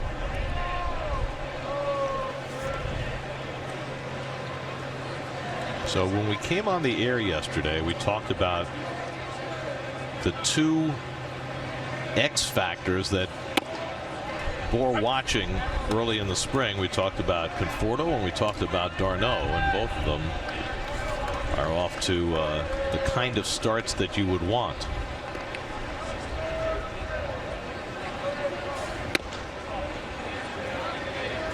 And while Michael Conforto will not turn 24 until this coming week, there's more urgency with d'Arnaud.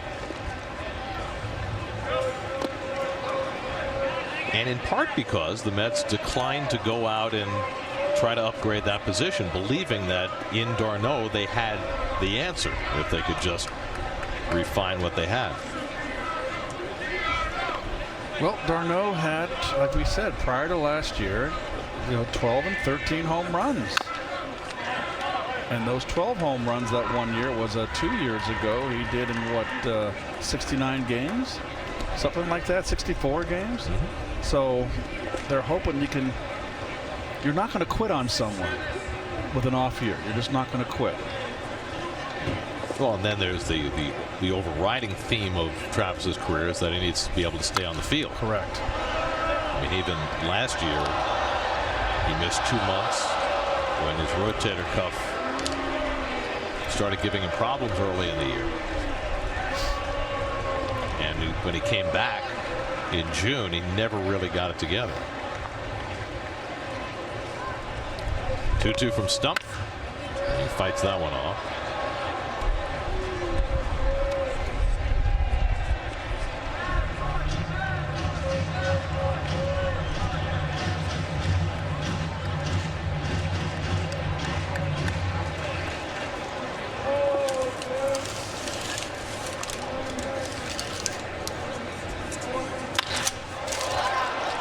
Fly ball out to center. And Jacoby Jones squeezes it to retire the side, but Michael Conforto putting a charge into one with the wind blowing in from right field. No matter. Conforto socks his second home run of the spring. And the Mets have a 3-0 lead going to the 7th.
In Port St. Lucie, Chase Bradford pitching for the Mets, and Jacoby Jones takes inside.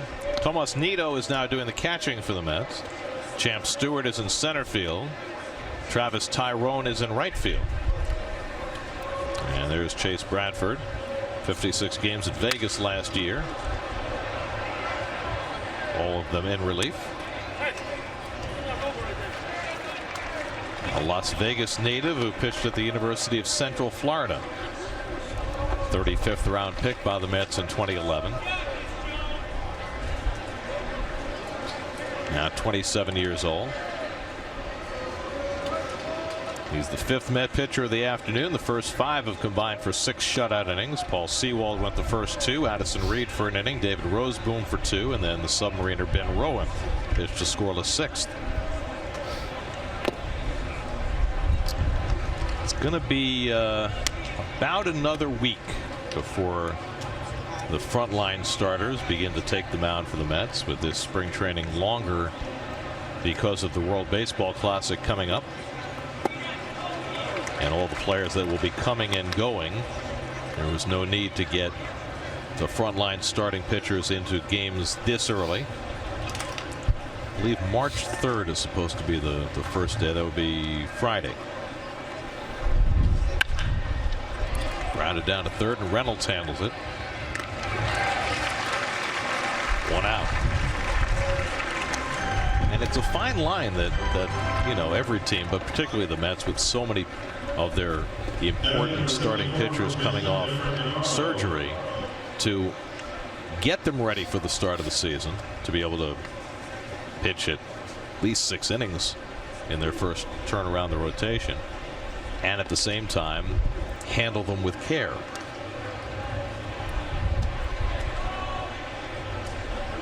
And the problem is that nobody knows exactly where that fine line should be drawn. Into the shift, Reynolds playing on the right side is there to play it. That's a 5-3 put out in your scorecard.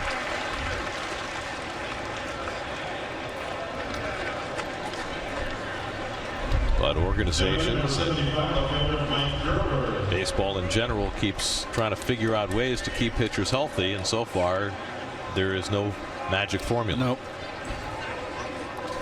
And a big bone of contention too. There's Mike Gerber, who has flied out and struck out.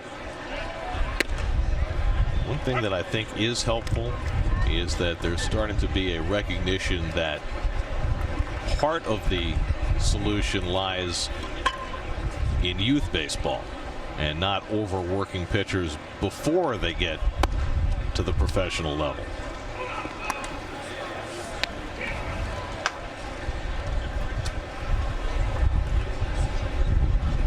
And I think more and more youth baseball programs are starting to institute limits. The problem is, unlike 30, 40 years ago, baseball has become a year-round sport for a lot of kids. Yep. And as opposed to playing other sports, exactly. When we were growing up, if you had a good athlete in high school, he'd play baseball, he'd play football, he'd play basketball. Exactly. You didn't get burned out.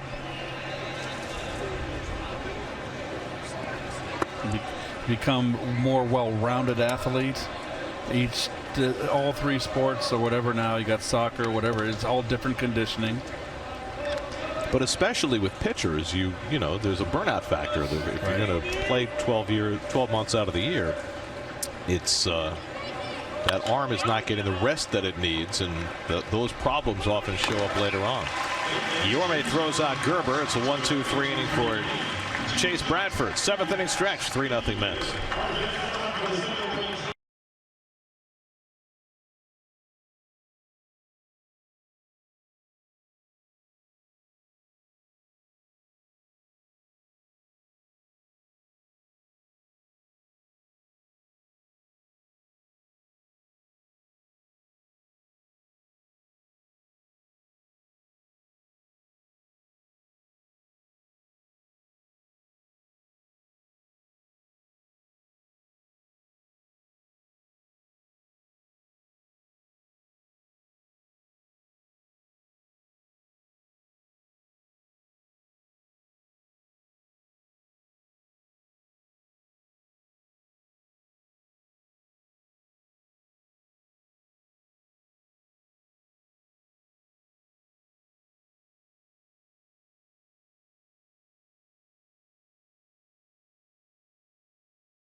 Every Sunday at Citi Field is a McDonald's Family Sunday. Enjoy pregame activities including inflatables, face painters, and balloon artists on Mets Plaza before the game. Plus, all kids 12 and under can run the bases after the game in the Mr. Met Dash, courtesy of Northwell Health. For tickets, visit Mets.com/Family Sundays. Lots of changes for the Tigers. Austin Green is into catch. Brett Pill is playing first base. Logan Watkins at second. We'll get to the rest in a moment. Brandon Nimmo leads off. There's Jason Krizan, or there's Ficacello first, the third baseman. There's Krizan in left. And in center field is Juan Perez. I think we got them all. Austin Nesbitt is the new pitcher, or Angel Nesbitt is the new pitcher for the Tigers. There's Angel.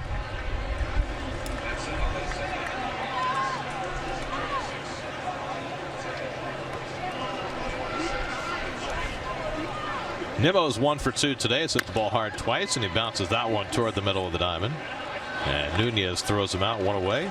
And we check in with Steve Gelb. Steve. Thanks a lot, Gary. Here with Travis d'Arnaud. And Travis, a lot of talk this spring about your new swing, your new setup at the plate.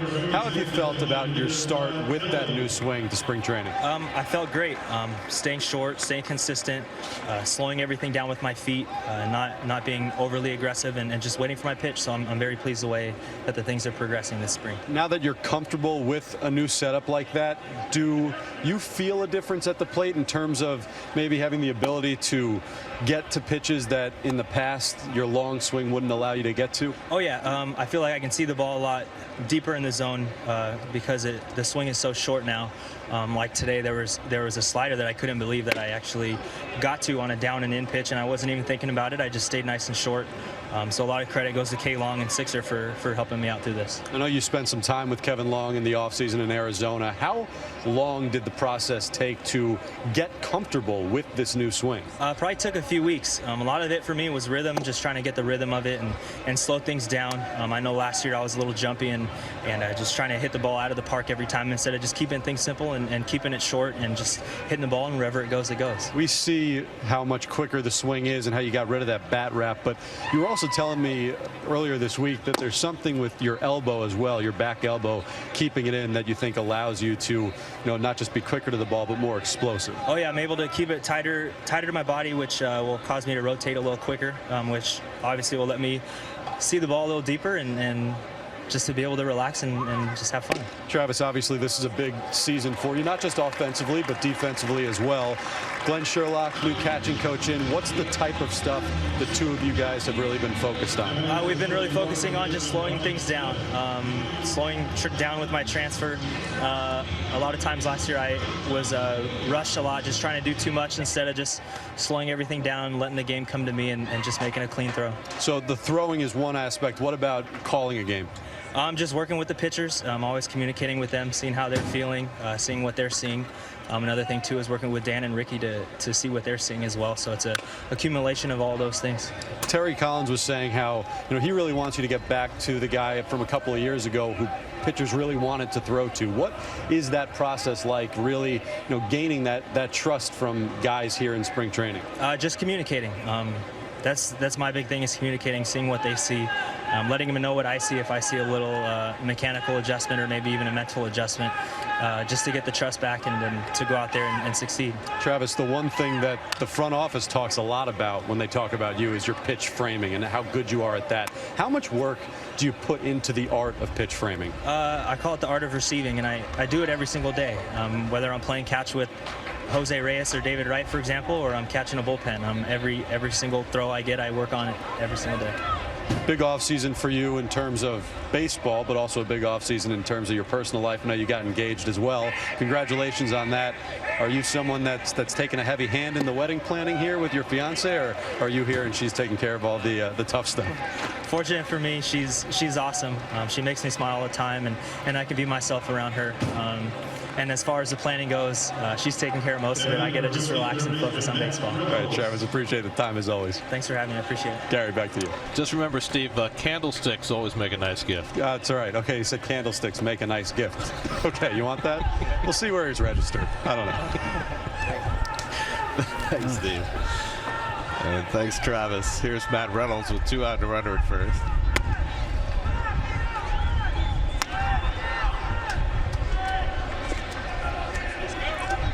By the way, since Travis always notices his pitchers, I'm sure that he noticed today that many of the mustaches that were gracing the upper lips of the starting staff have disappeared today. Yeah. That's driven to right center off the bat of Reynolds. That'll chase Kelly to third. And Reynolds has his second hit of the afternoon.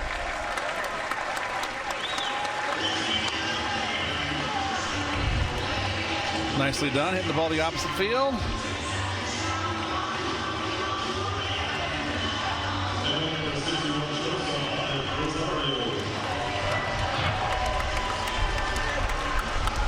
So a good day for Matt Reynolds. First and third and 2 out, and now Ahmed Rosario will bat for the first time.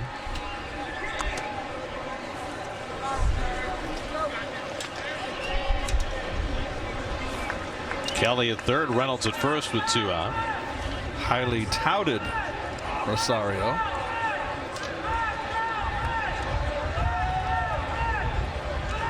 Ahmed began last year playing here in St. Louis. He finished the year strongly in Binghamton and will more than likely start the season at AAA in Las Vegas. He is coming very quickly. Still just 21 years old. He's already 190 pounds, 6'2", hasn't really filled out. Well, they feel as though he eventually will hit for some power, which is really the only tool that he's missing right now. Don't rush it. Because the fielding is there. The arm is spectacular. He has hit at every level he's been at. His patience has improved. And he can run. There's a call strike 1-1. May not be the burner that Reyes was when he first came up, but he's got plus speed as well.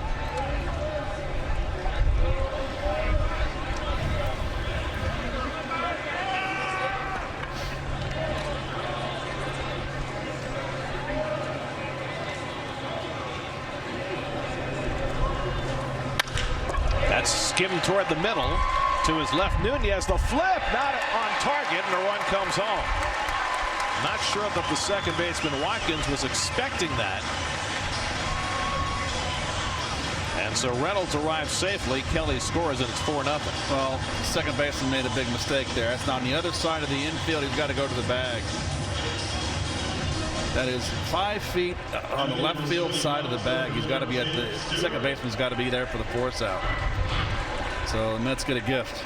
They're going to score that an infield hit, which is a nice gift as well. Not sure how else you could have scored it. It was more a mental than a physical error. So give Rosario a base hit and an RBI, and now Champ Stewart will bat for the first time.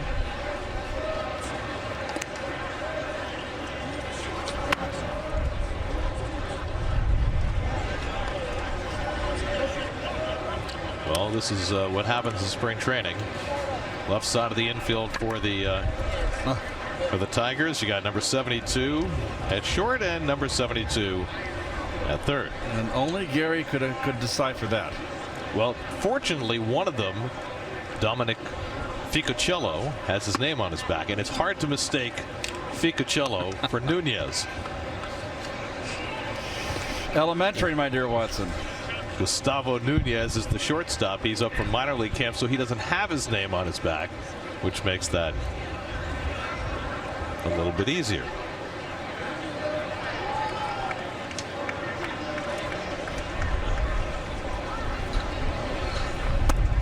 I mean, in spring training games, half the battle sitting here is trying to figure out who's playing where. Especially early. Right. When you start making the cuts, it makes it a little easier for us. It was never harder than when Bobby Valentine managed the Mets, because he would not only make changes, he would move guys around every inning. So he'd keep the same guys in the game but move them to different positions. And I know he wasn't doing it just to mess with us, but it sure worked.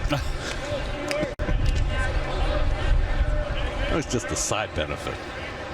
that it messed with us. Angel Nesbitt, who pitched in the big leagues for the Tigers 2 years ago, he was in 24 games.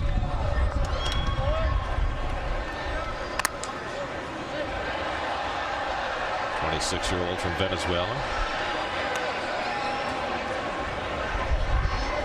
Well, we also have a couple of 73s. Kazan in left field is number 73, and Watkins at second base is number 73. And well, there's Travis Tyrone, but at least his uniform's a different color, which is a dead giveaway.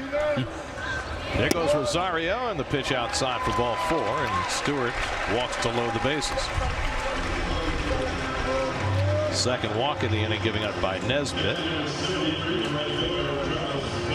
And now the base is loaded. And Tyrone will bat for the first time. Took over in right field for Conforto, who singled and homered today. And that's the headline so far in this game. The continuing strong start to this spring for Michael Conforto. Hit softly. And Watkins there to field it, and that retires the side. Mets cash a run. 4-0 as we go to the 8th. Discover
At first data field, still getting adjusted to the new name change at the stadium.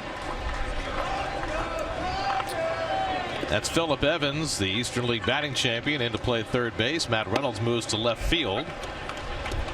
And Austin Green up for the first time takes a strike from Chase Bradford, who had himself an easy 1-2-3 inning with 3 ground ball outs. Green, who played in Double-A last year. Chase is 1 out of the strike zone, and it's 0-2. Bradford, the 5th Met pitcher. Paul Seawald went 2, Addison Reed 1, David Roseboom 2, Ben Rowan 1, and now Bradford working his second inning. Probably read, if you are, a big spring training buff, that Chris Flexen was supposed to start for the Mets today, but he was scratched with a sore knee. And that's why Seawald took the start today. That's deep information right there. Slider fouled off.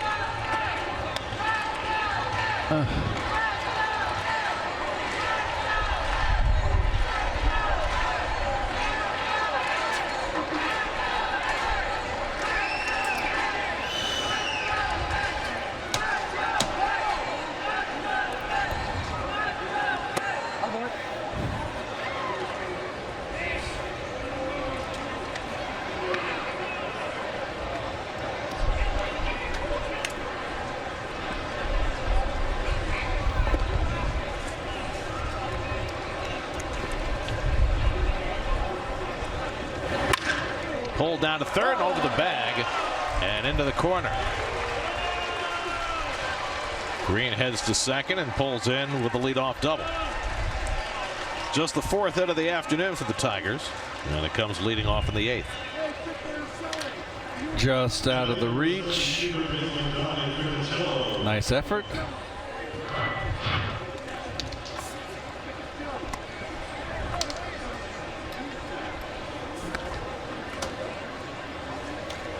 So now Dominic Ficocello, who was a teammate of Matt Reynolds at the University of Arkansas. See how we tie all these things together. Reynolds just fielded that ball, and now his old Razorback teammate Ficocello is at the plate. Now here's today's quiz. Without looking at the back of his jersey, can you spell Ficocello? Yes. Go. F-I-C-O-C-I-E-L-L-O. That's fantastic. That's really good. Very proud of you, Keith. Thank you. Good sinker by Bradford. Nice Italian name, I would think, right? But the IE was the trick. Now he is not headed for the World Baseball Classic, as far as I know. I mean, Brandon Nimmo's playing for Team Italy, but not Dominic Ficocello.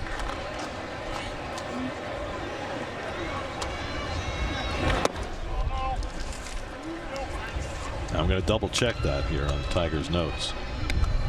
You don't have to. Well, I'd like to be, you know, like to stay accurate here. No alternate facts.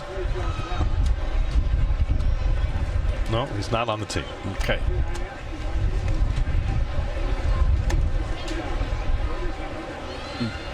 I know that our buddy Wayne Randazzo was bemoaning the relative lack of big name players on the Italian World Baseball Classic team.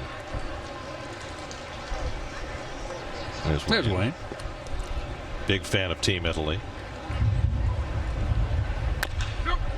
Is Piazza still eligible?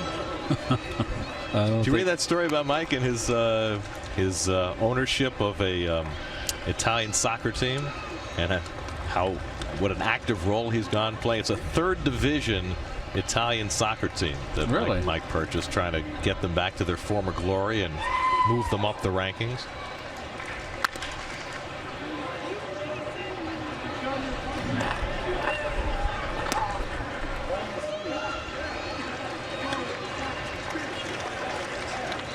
I think you should buy a team. No. Maybe a Spanish soccer team. Be perfect for you. No, we can turn the clock back and just forego the first 2 marriages, maybe. So what you're saying is it's not because you have a lack of interest in ownership. Just maybe a lack of resources. Ficocello draws a walk and the Tigers have 2 men.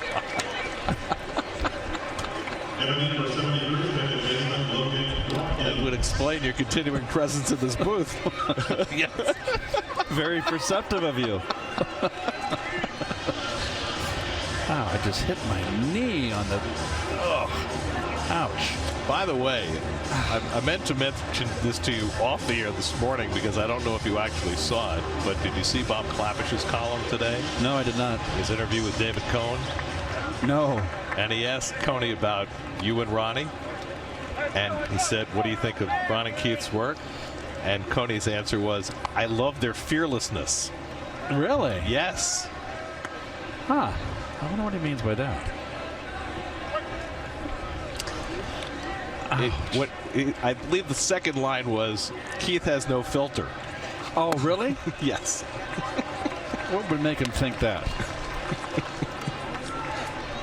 I love probably the last 30 seconds in this booth. David always comes out to rents a house in the Hamptons in August. I always get a chance to see him in August. It's always fun. Go out to dinner, tell stories. He's fun to be around. It's very much fun to be around you guys with him. Dave was one of my favorites. Yeah. I used to love to play behind him. Low Logan Watkins chases one that's 1-2. I mean, he was just like Doc. He could throw, 9 straight fastballs and have 3 strikeouts. I saw him do it. I think it was in Dodger Stadium. I forget where he just got in trouble in the 9th inning, and all he threw was fastballs and go sit down, game over. And down on strikes is Watkins for the first out of the inning. And Bradford has his first strikeout. You were gone when he threw that 19 strikeout game in Philadelphia on the last day of the season. Yeah, I was gone. I mean, you talk about dominating the lineup, and he was pitching angry that day too. He was special. We made the trade for him, for Ed Hearn for Coney, and I saw him in spring training. I went to Mel and said, who would give up this guy? Geez. So obviously David had a great career. Was that trade in the winter, or was that shortly before the season started? I'm not sure. I seem to remember it being rather late, but I could be wrong.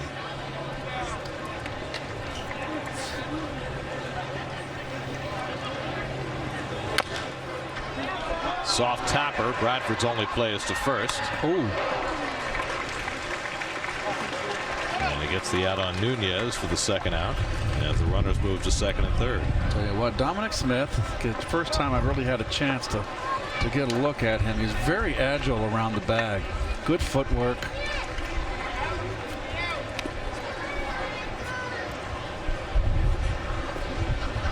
He's a big guy. He moves well. And he's made a couple of nice plays on difficult throws to handle from pitchers in this game. Yeah, it was March 27th, Keith. Was it that late? Yeah. So we got him late, almost start opening day. A floater into left, and that'll be a base hit in front of Reynolds, an inexperienced outfielder, and that'll bring in 2 runs.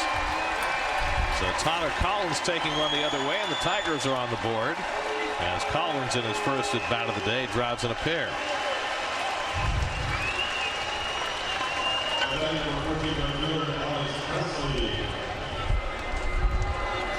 Well, you're right about that. The inexperience. I mean, Reynolds, an infielder. Got to think Nemo would have probably made that play. Nemo, excuse me.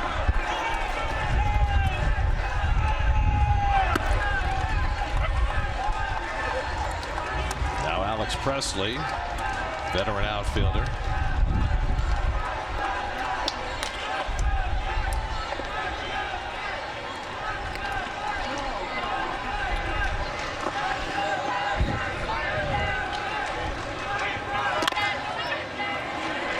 Charging is Guillorme and makes the throw on the move to retire the side. 2-out hit by Collins, plates a pair, but the Mets lead 4-2 going to the bottom of the 8th.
Coming up tonight at 10:30, catch the Pix 11 baseball special, New York's very own Mets-Yankees 2017 season preview. From Queens to the Bronx, we've got you covered tonight at 10:30 only on Pix 11. Lefty Kyle Ryan will come on to pitch for the Tigers. 56 games last year with Detroit. Had a pretty good season. Luis Guillorme bats for the second time. Rounded out his first time up.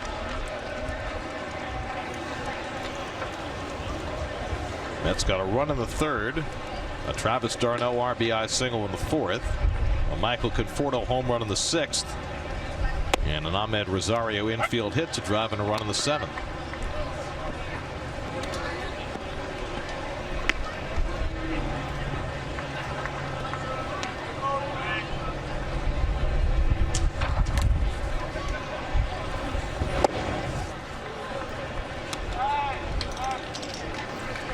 Two and one to Guillorme.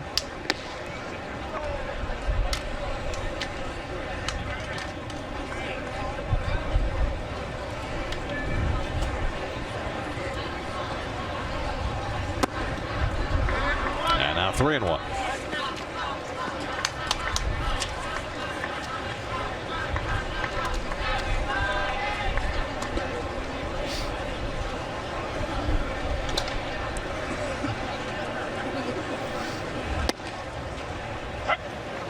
Three and two.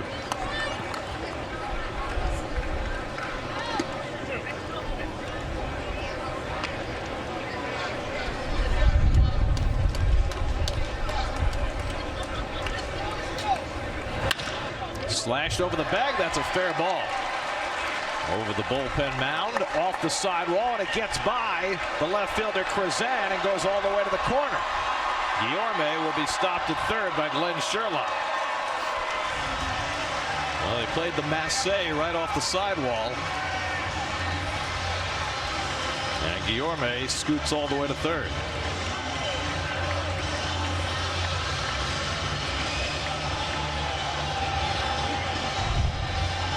And that'll be scored a triple. Well, you had chairs and relievers. The relievers got to clear out. Too much traffic for Cruzan to deal with down there. He had no idea where the ball was once it went by.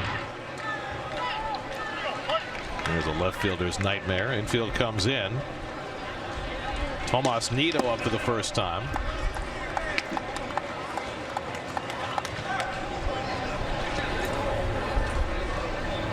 The man on the right there and on the bullpen is Phil Regan, about whom Kevin Kernan did a tremendous profile today in the Post. Phil Regan, who had a wonderful career, nicknamed the Vulture by Sandy Koufax for scarfing relief wins. Right. Pitched for the Cubs too, didn't he? Yes, he did, and he has been. I recommend Kevin's story highly because it chronicles. That one's floated over the shortstop's head, and Nido has a base hit. That drives in Guillorme to make it 5-2.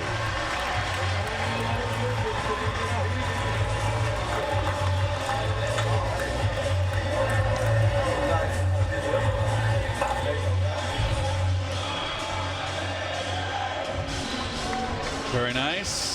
Driving a run. He'd be on the phone tonight. Calling home.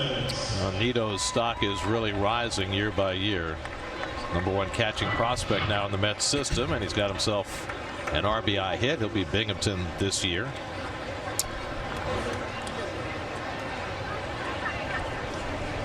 Now it's Phillip Evans batting for the first time. Evans, the batting champ in the Eastern League last year with .335. It's had batting champs in Vegas, Binghamton, and St. Lucie last year.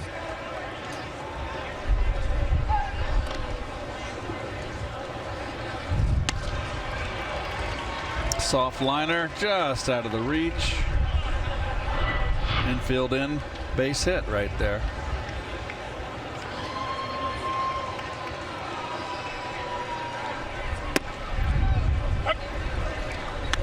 Talking about that story that Kevin Kernan wrote about Phil Regan. Phil has been in the right place to witness an enormous amount of baseball history. And all that is chronicled in that story that ran today. Bouncer foul. He has had a spectacular baseball life, and he turns 80 this year. Wow. He's in great shape. He is in great shape.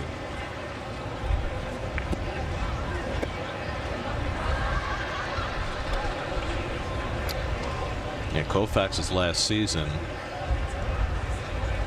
66. He won 27 games, and Regan said it would have been 30, but I stole a few. I think he went 14-1 out of the bullpen that year, so he did get his share of vulture wins. How many in '86 did Roger win? You remember? Was it 12? Thought it was more. I thought it might have been 14. 14. Yeah. Nunez turns the double play, and there are 2 out and nobody on. Has Roger hooked on with anybody? I know he's got, I guess he got let go with the Braves. He was with the Braves for a long time. Yes. Talking about Roger McDowell, of course. I think the Braves are going to be fascinating to watch this year, with the offense having improved so much the second half of last year, and the veteran pitching that they brought in to bolster them, starting with Colon and Dickey. Put their young pitchers, and you get veteran pitchers in there to kind of teach the ropes to the youngsters. It goes beyond what their value on the mound. It's what they can impart knowledge-wise.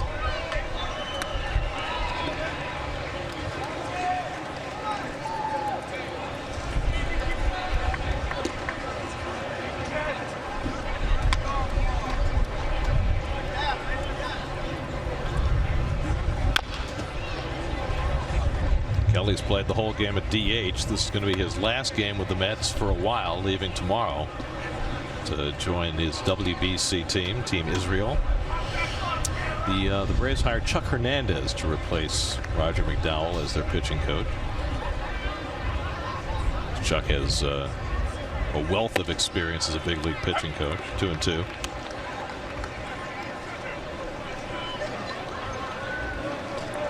Braves also hired Ron Washington to be part of their coaching staff. As maybe as good an infield instructor as there is in the game. Off the outside corner, 3-2.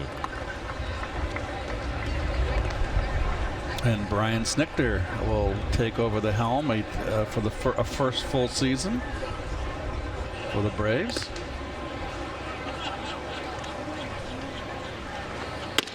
And that's ball 4, and Kelly's on with his second walk of the day, which is a big part of his repertoire. So a 2-out walk will bring Dominic Smith to the plate. Well, whether it was coincidence or not, the Braves played much better after Brian Snitker took over as manager from Freddie Gonzalez last year. And so it felt by the end of the year like a no-brainer that they would take the interim tag down and give him the full-time job. Smith is 1 for 3, doubled back in the 4th. And takes a strike.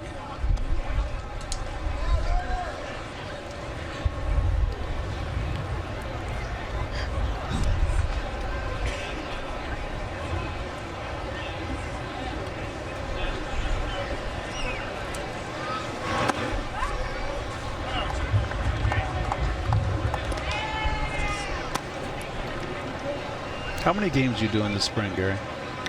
Let's see. This is my second. 3 more after this. 3 more? 5? Good for you. How many are you doing? 10. I don't want you to be too tired when the season begins, Keith. Oh, well. Maybe you need to talk a little less. Let's get 3 outs and get out of here. Ryan throws out Smith. The Mets had a run and lead 5-2 as we go to the ninth.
Young Jacob deGrom in the making, a lefty version.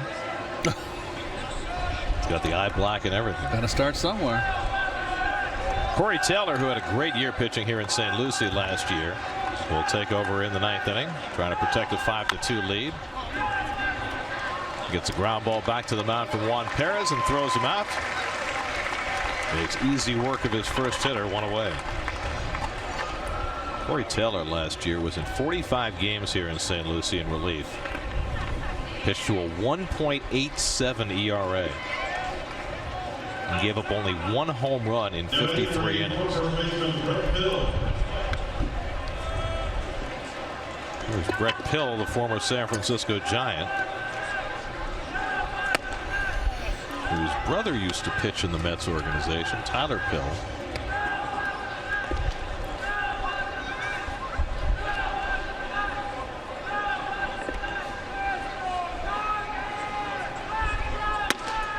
Taylor gets the breaking ball over. Tomorrow we've got the Mets and the Astros, 1 o'clock on SNY. Keith will be resting his voice. Yes, I'm back Thursday. I'll be here. Against the Marlins. Chopper toward the middle. Rosario to his left. Nice. Oh, that's the second out.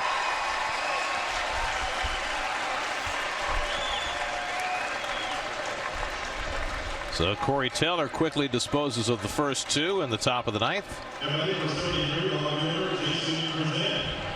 And now Jason Krazan will bat for the first time. Krazan, who had that unfortunate meeting with the sidewall on the Guillorme triple a moment ago, providing the final hope for the Tigers, and takes a fastball for a strike.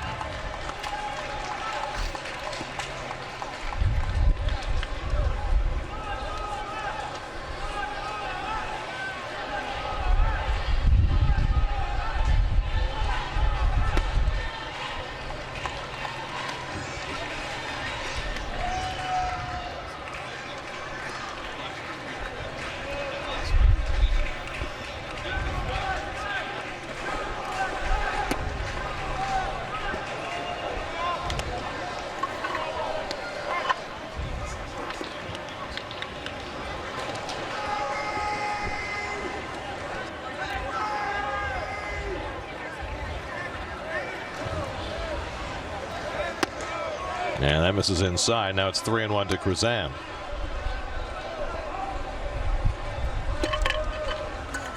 Corey Taylor out of Texas Tech University.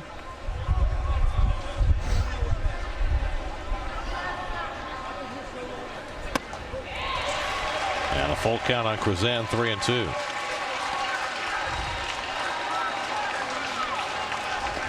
So the Tigers are down to their final strike.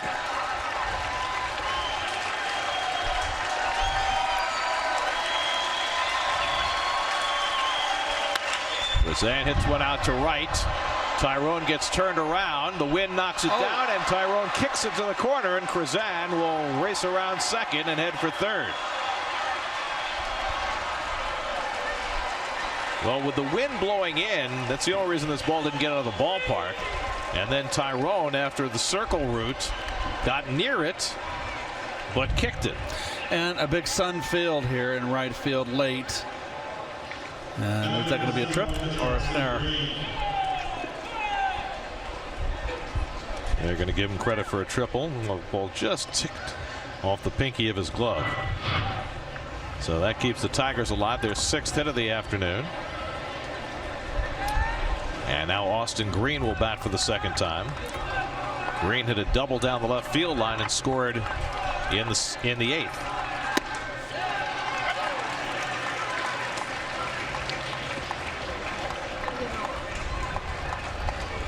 Okay.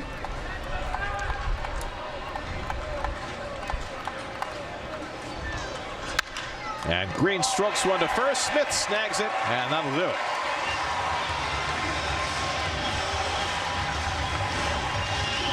The Mets defeat the Tigers 5-2.